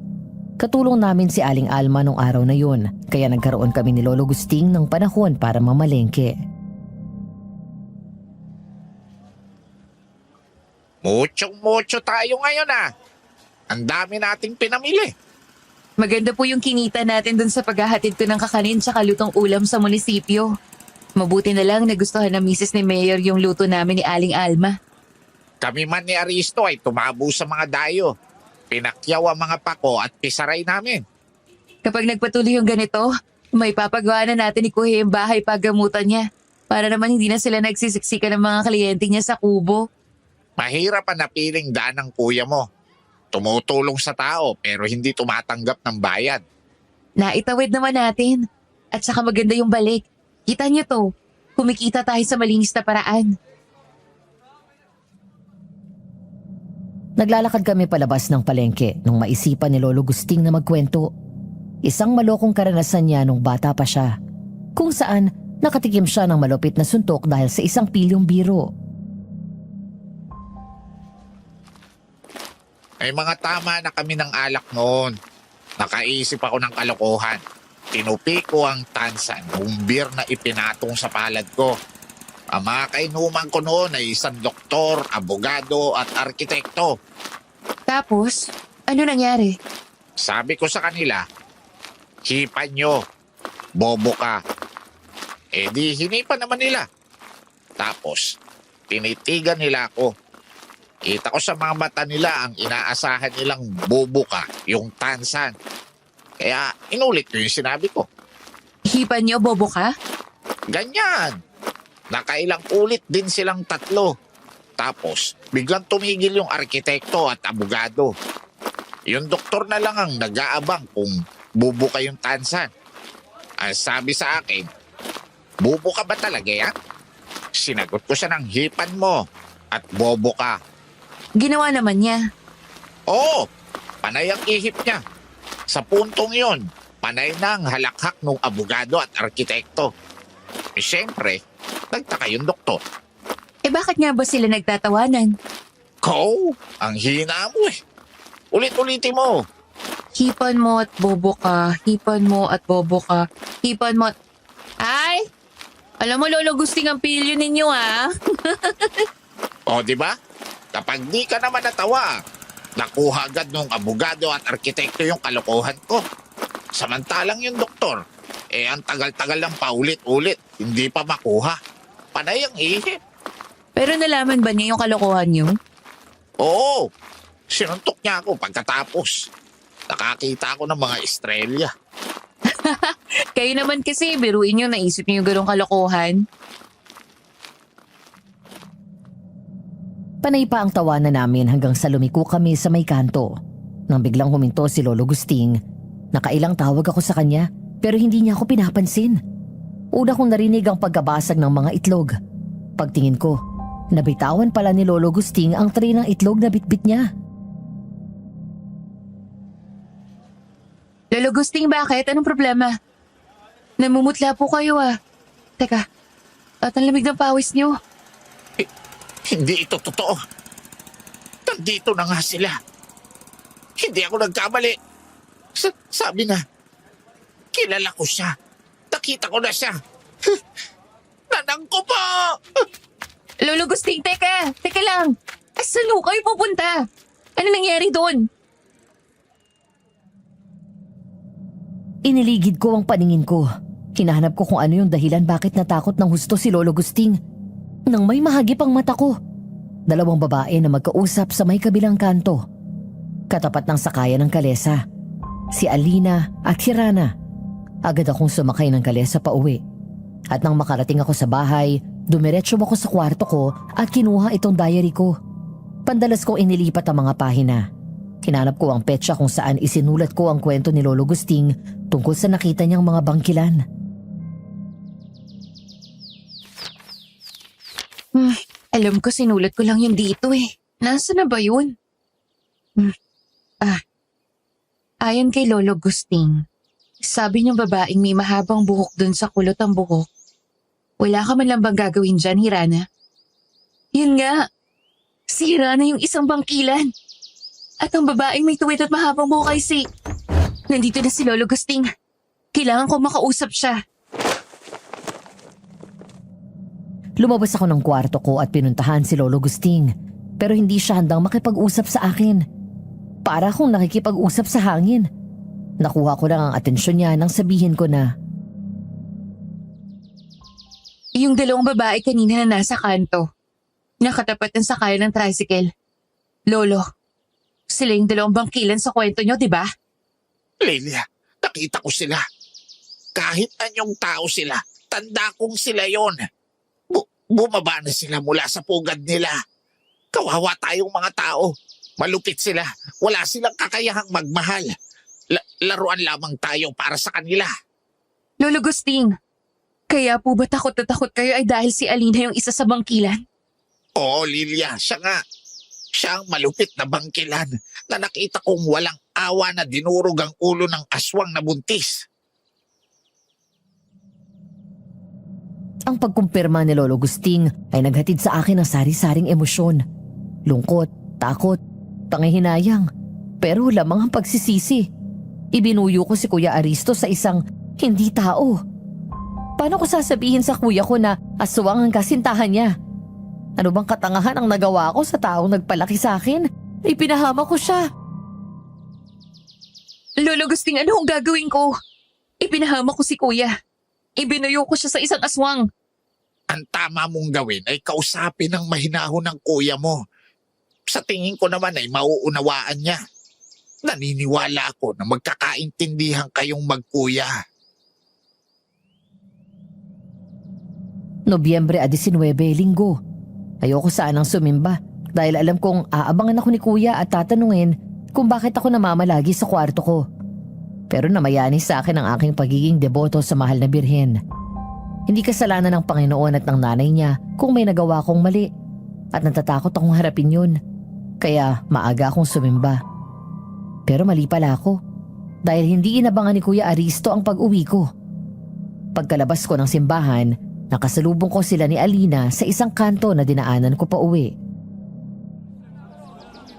Ayun, sabi na't hindi mo matitiis ang Birheng Maria. Sisimba ka ngayong araw ng linggo. Kuya, inaabangan mo ba ako? 2 araw ka nang naglalagi sa kwarto mo mula nung Biyernes. Kakoy, mamamasyal naman tayo. Gusto ka din daw kausapin ni Alina. Kung hindi ka pa handa, Ayos lang sa akin. Pero dumaan muna tayo sa bahay. Iuuwi ko yung basbos ng simbahan at magpapalit ako ng komportabling damit. Habang naglalakad kami pa uwi, tiningnan ko kung magiging balais si Alina dahil tumanggap ako ng basbas ng simbahan. Pero sa pagtataka ko, hindi siya apektado. May mga pagkakataon pa nga na parang dinigdikitan niya ako kahit sinusubukan kong dumistansya. Pagdating namin sa bahay ay agad akong nagbihis ng damit. Sinigurado kong nasa bulsa ko ang pulseras na gawa sa ugat ng murang ugat ng balete na napulot ko sa Batis kamakailan lang. Buong araw kaming naglibot sa plaza at pagdating ng dapit hapon, naglakad-lakad kami sa kakahuyan. Kumusta, Lilia? Nalibang ka ba sa pamamasyal natin? Ayos lang naman sa akin. Ano bang meron? Parang may mahalaga kayong sasabihin ah. Nagdesisyon si Alina na Aristo! Saksi ang papadilim na kalangitan at ang mga punong kahoy sa pagbabagong anyo ni Alina sa mismong harapan namin ni Kuya Aristo. Walang hirap niyang sinalagang malaking puno ng nara at inilipad si Kuya palayo sa natumbang puno para ilapag siya sa harapan ko. Ilang sandaling katahimikan ang namayani sa amin. Magsasalita sana ako ng Magtago kayo sa likod ng malaking puno na yon. Alina! mula sa himpapawid ay padaluhong na bumaba ang bangkilang si Hirana. Dinaklot niya si Alina sa baba at isinalya sa mga puno. Nakakakilabot ang tunog ng langit-ngit ng mga punong kahoy na nagiba. Pero hindi nagpatalo si Alina. Ilang sandali pa't nakita naming humahagis pabalik si Hirana. May pilas ang isang pakpak niya at may malalim ng kalmot ang magkabila niyang pisngi. Kulang na lang ay dumugo ang tenga ko nung sumigaw si Hirana. Alina! Papatayin kita kasama ng mga walang kwentang taong pinahalagahan mo! Lilia! Layuan mo ang kapatid ko! Kami ni Alina ang harapin mo! Wala siyang kinalaman sa lahat ng ito! Papatayin ko kayong lahat! Pero hindi kami nalapitan ni Hirana. Mabilis na nakalapit sa kanya si Alina at tinuhod ang mukha niya. Sinabayon pa yon ni Alina ng pagtarak ng kanyang matatalas na kuko sa tagiliran ni Hirana. Alina, huwag na nating palalain to, Hirana. Tama na. Pareho tayo ng lahi. Hindi tayo dapat nagkakasakitan ng ganito. Naging mahina ka na, Alina. Pinahina ka ng pakikisalamuha mo sa mga tao. Hindi silang kalaban natin, Hirana. Aalis ako ngayon, Alina. Pero pagkatatandaan mo ito, maaaring malakas ka at hindi ka matatalo ng kahit na sino sa ating lahi. Pero hanggang kailan mo sila mapoproteksyonan? Ha? Mag-isip ka! Madilim na ang daan. May kaunting ulap sa kalangitan at namumuong buwan na nagsisilbing tanglaw sa dinadaanan namin. Wala ni isa sa amin ang gustong magsalita. Basta naglakad lang kami pa uwi. Pagdating namin sa bahay, sa likod bahay kami dumiretso. Sandali kaming naiwan mag-isa ni Alina habang kinukuha ni Kuya Aristo ang kanyang ginawang ungwento. At nung ginagamot na ni Kuya ang mga sugat ni Alina, dahan-dahan kong inilabas mula sa bulsa ko ang pulseras na gawa sa murang ugat ng balete.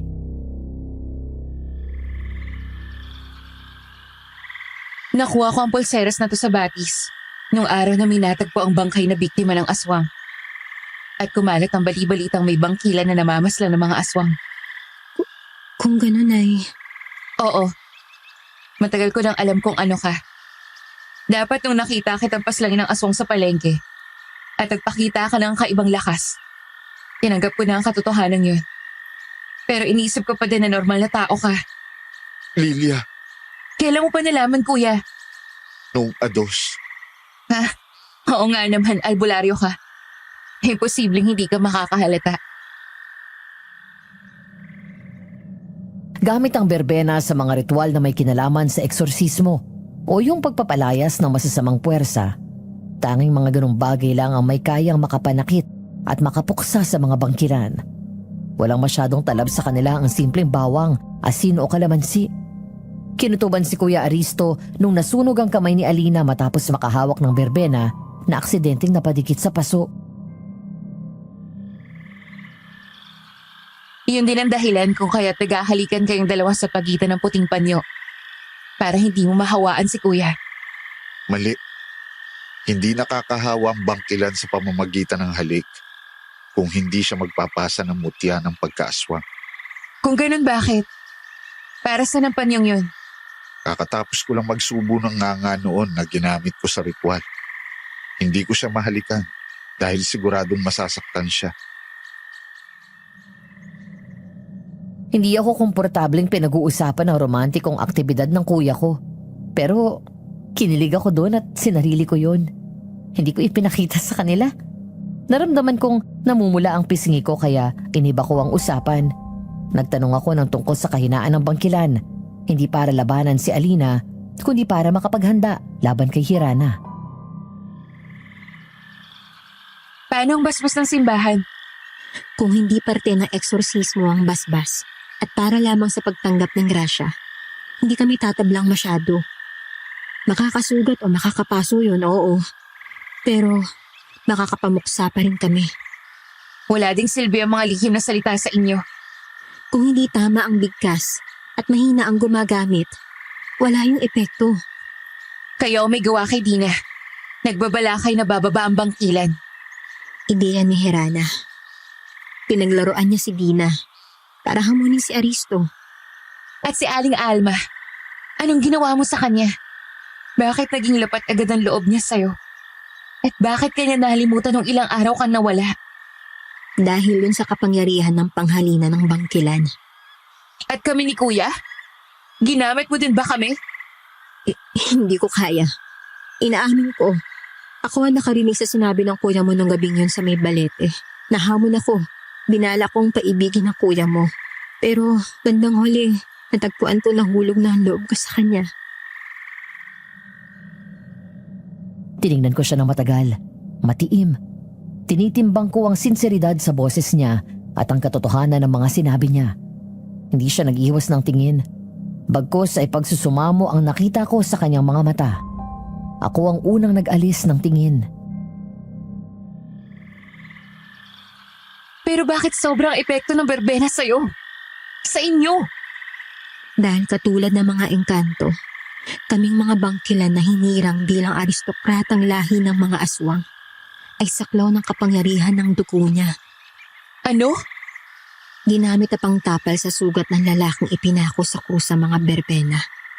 Dahil doon, naging banal ang berbena dahil naligo ang mga ito sa dugo niya. Kahit ang mga demonyo ilag sa ligaw na halamang yun. Magtatanong pa sana ako. Pero mukhang nabasa ni Kuya ang isipan ko. Dahil nung akmang magsasalita na naman ako, itinaas ni Kuya Aristo ang kamay niya at siya ang nagsalita. Alam ko na. Itatanong mo kung anong balak namin. Ang naunsyaming usapan natin kanina, yun sana ang sasabihin namin ni Alina. Sa atin na siya titira. Pero sa palagay ko, hindi na yun pwede. Magdadala lang ako ng kapahamakan sa inyo. Lilia? Ayoko nang marinig pa ang iba niyang sasabihin. Niyakap po siya ng buong higpit habang nangingilid ang luha sa mga mata ko. Hindi ang pagiging aswang niya o kung ano man ang ikinagagalit ni Hirana na yun ang makipipigil sa amin na makasama si Alina.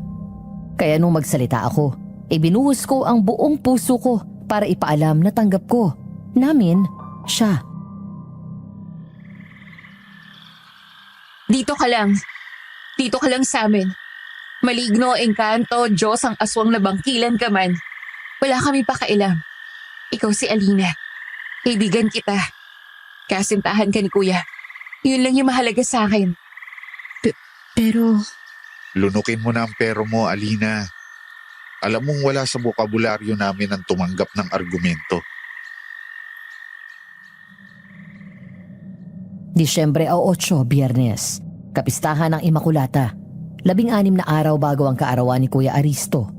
Pagbaba ko sa hagdan kaninang umaga, Inabutan ko si Kuya Aristo na nag-iisa sa sala ng bahay namin. Bagay na ipinagtaka ko.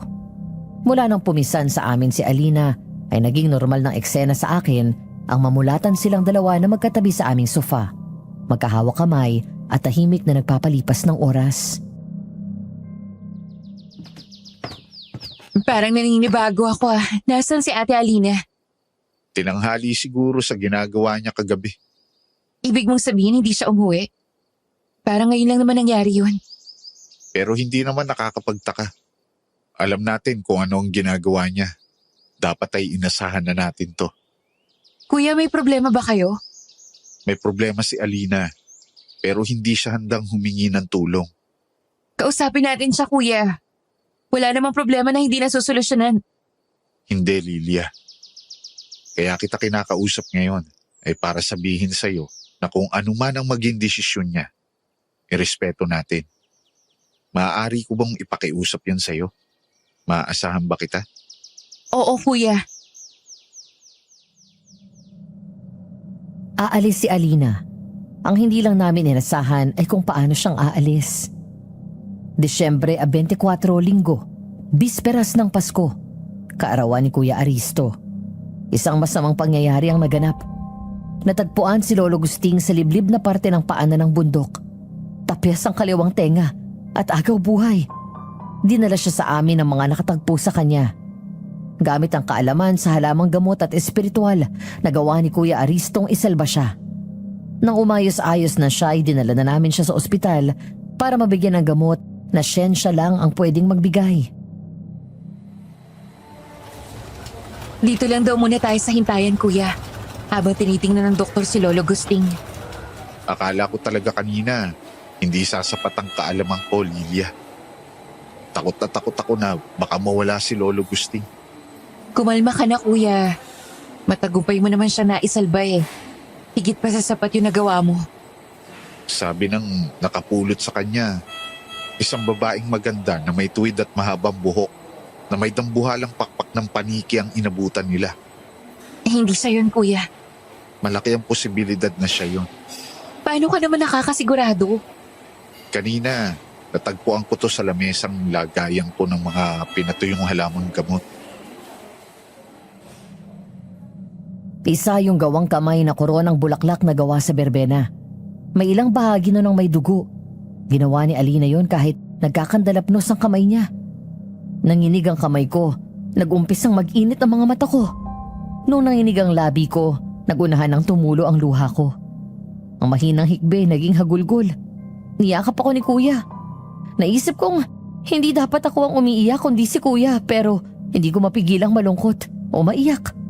Hindi para sa akin kundi para sa kanila. Patawarin mo ako, kuya. Kung hindi ko kayo binuyo sa isa't isa, hindi nyo dadanasin yung ganito. Lilia, kahit hindi mo kami ibuyo, alam kong magkakagustuhan pa din kami. Nung unang beses ko pa lang siyang makita, alam kong siyang babae para sa akin. Kuya, Tama si Lolo Gusting. Kapag nakita ko na ang para sa akin, malalaman ko. At hindi ko yun malalabanan. Ganon din si Alina sa akin. anong gagawin mo ngayon, kuya? Nagbigay siya ng mensahe. Nararapat lang nasagutin ko siya. Ito na yung oras na sinabi ko sa iyo. Unawain natin siya. Pag-uwi namin nakaabang na si Kapitan at may kasamang ilang tauhan. Sabi niya, pili lang ang sinabihan niya ng nangyari kay Lolo Gusting at pili lang ang tinawag niya para sumama sa pagharap sa sinasabing bangkilan na nanakit na namataang liligid-ligid sa paanan ng bundok malapit sa balete. Bitbit namin ni Kuya ang buntot pagi niya at nakasabit sa sinturera niya ang koronang bulaklak na gawa sa berbena. Pagdating namin sa balete, Matapang. At ano naman sa tingin mo magagawa ng isang mahinang mga tao laban sa amin? Hindi ko susubukin ang tadhana sa pagsagot ng tanong mong yan.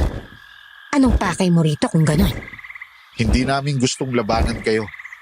Kasama ko ang kapitan namin. Siya ang apo sa talampakan ni Kadoming. Ang unang tao na nakipagkasundo sa mga bangkilan. Nandito ako para hilingin at kilalanin niyo ulit ang kasunduang yon. Ikaw at ang tampalasang si Alina ang hindi sumunod sa kasunduang yon. Kayo ang unang hindi nakatupad dahil pinabayaan ninyong muling guluhin ng mga aswang ang lugar naming mga tao. Naging palagay tugi kayo. Ginawa nyo kaming laruan at pinagtawanan na nagiging aswang din ang taong pumatol sa kauri ninyo. Tumawa si Hirana. Tawang nakakatuya. Nagtayuan ang mga balahibo ko. Parang may mga gumagapang na kung ano sa katawan ko sa bawat paghalakhak niya. Iniligid ko ang aking paningin at namataan ko ang isang aninong nakatalong ko sa ibabaw ng balete. Hindi ako maaaring magkamali. Ang aninong yun ay walang iba kundi si Alina. Isang tanong, isang sagot, albularyo. May namamagitan ba sa inyo ng aming kalahing Diyosang aswang na bangkilan na si Alina? Wala akong alam sa sinasabi mo. Ang tanging alam ko ay isa sa inyo ang nakisalamuha sa amin at nagbabalat kayong tao. Narinig mo yon, Alina? Hindi tinabla ng gunggong na ito ng karisma mo. Gusto mo na kasunduan, albularyo? Pues, ibibigay ko sa'yo. Talunin mo si Alina at nangangako akong hindi na namin kayo gagambalain pa. Ano? Mula sa taas ng puno ay bumaba si Alina. Ramdam ang kadiliman na nakalukob sa kanya. Upang di kami madamay sa labanan nila, pumunta kami sa gilid. Paikot naming iwinisik ang benditadong tubig at tumayo sa gitna nun. Halos mauyot kaming lahat nang pumagaspas ang malaking pakpak ni Alina. Sinugod niya si Kuya ng buong bangis. Kalmot, tadyak at panunuhod ang ginawa ni Alina. Si Kuya naman ay gumanti ng salag, haplit at pagbubuga ng mga dasal. Si Hirana naman ay kakikitaan ng ibayong saya sa nakikita niya. Impaktang sadista. Hanggang sa naitumba ni Kuya Aristo si Alina at ambang tutuluyan ang haplit ng buntot pagi. Tuluyan mo siya! Hindi ako halimaw na kagaya mo. Sumunod ka sa kasunduan kung hindi magpapatuloy ang gulo sa lugar ninyo. Kilala kayong mga bangkilan sa Palabra de Honor. Sisira ka ba sa salita mo, Diyosang aswang ng bangkilan? Ang sabi mo, talunin. Wala kang sinabing patayin ko ang isang ito. Tuso ka, albularyo. Nagugustuhan na kita. Sayang at isang hamak na tao ka lang.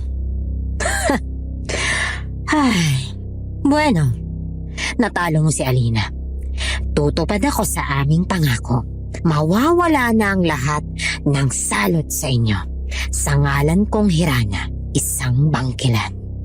Panghahawakan ko yan, bangkilan. Bumangon ka dyan, Alina. Bibigyan kita ng ilang sandali upang makapagpaalam ng maayos sa kanila. Namalayan ko na lang na kaming tatlo na lang ang nandoon. Parang wala sa sarili na lumakad pabalik sa aming lugar, sina kapitan at ang mga kasama niyang tauhan.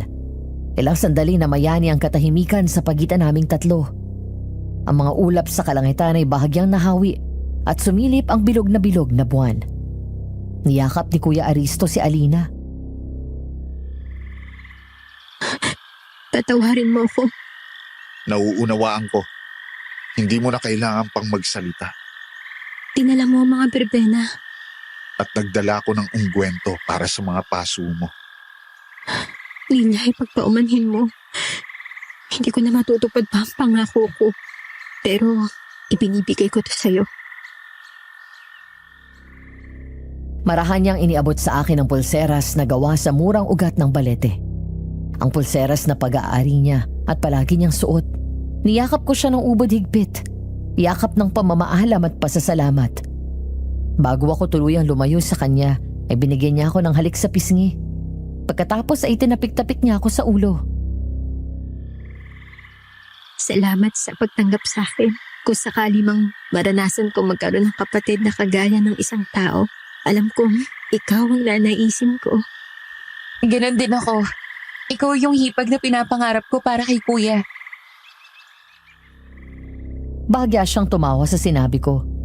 Pagkatapos ng saglit na palitan namin, ay bahagya akong lumayo sa kanilang dalawa ni Kuya Aristo. Naghawakan sila ng kamay at ilang sandali na nagtitigan. Animoy sinasaulo nila ang wangis ng bawat isa. Tapos ay nagpalitan sila ng halik sa noo. Sa susunod na habang buhay, naway magkita tayong muli. Baka sakaling mapagbigyan na tayo. Kung may susunod mang habang buhay para sa ating dalawa, hahanapin kita. Ikaw ang pag-ibig na kailanman ay hindi ko natutunan sa iba. At hindi ko na naisin na matutunan mula sa iba. Ikaw ang aking ngayon, bukas, at susunod na habang buhay. Paalam, Alina. Hanggang sa muli. Paalam, Aristo. Hindi kita malilimutan. Sa liwanag ng buwan na nooy buong buo, tinanaw namin ang papalayong figura ng lumilipad na si Alina hanggang sa tuluyan na siyang nawala sa aming paningin. Parang kurtina sa entablado na nagbalikan ng mga ulap at tinakpan ng buwan. Walang kibo kaming naglakad pa uwi ni Kuya Aristo. Pagdating namin sa bahay ay sinalubong kami ng tauhan ni Kapitan. Ipinapasabi sa amin ng doktor sa ospital na umaayos ang lagay ni Lolo Gusting. Pagsara ni Kuya Aristo ng pintuan. Aksidente? Talaga lang? Maliban sa ating tatlo ni na Kapitan, sa tingin ko'y binurahan ng bangkilan ang memorya ng iba. Mabuti na rin siguro yan para sa ikapapanatag ng lahat. Maligayang Pasko, Lilia. Maligayang Pasko, Kuya! Disyembre 25, Lunes. Araw ng Pasko pero parang Biyernes Santo ang pakiramdam ko. Kanina lang ay nagbatian kami ni Kuya ng magligayang Pasko. Pero walang saya, walang buhay. Ilang sandali akong nag-im-im sa kama. Inalala ang mga nangyari nung nagdaang gabi. Nang magsimulang mamuo ang luha sa mata ko, agad akong bumangon para bumaba at buksan ang pintuan upang patuloyin ang sinag ng araw sa bahay. Pagbukas ko ng aming pinto, sumalubong sa akin ang sariwang korona na gawa sa berbena. Tinawag ko si Kuya para ipakita yun. Kay Alina galing yan. Oo, wala nang iba. Alam mo bang nakangiti ka ngayon, Kuya? Ano namang nakakataka doon? Bakit kang ngingiti gayong umalis siya? Magkahiwalay na kayo. Dahil ang berbenang koronang ito ang nagpapatunay na may pag-ibig na tanging sa anyo na lamang ng bulaklak maaaring magkaroon ng katuparan.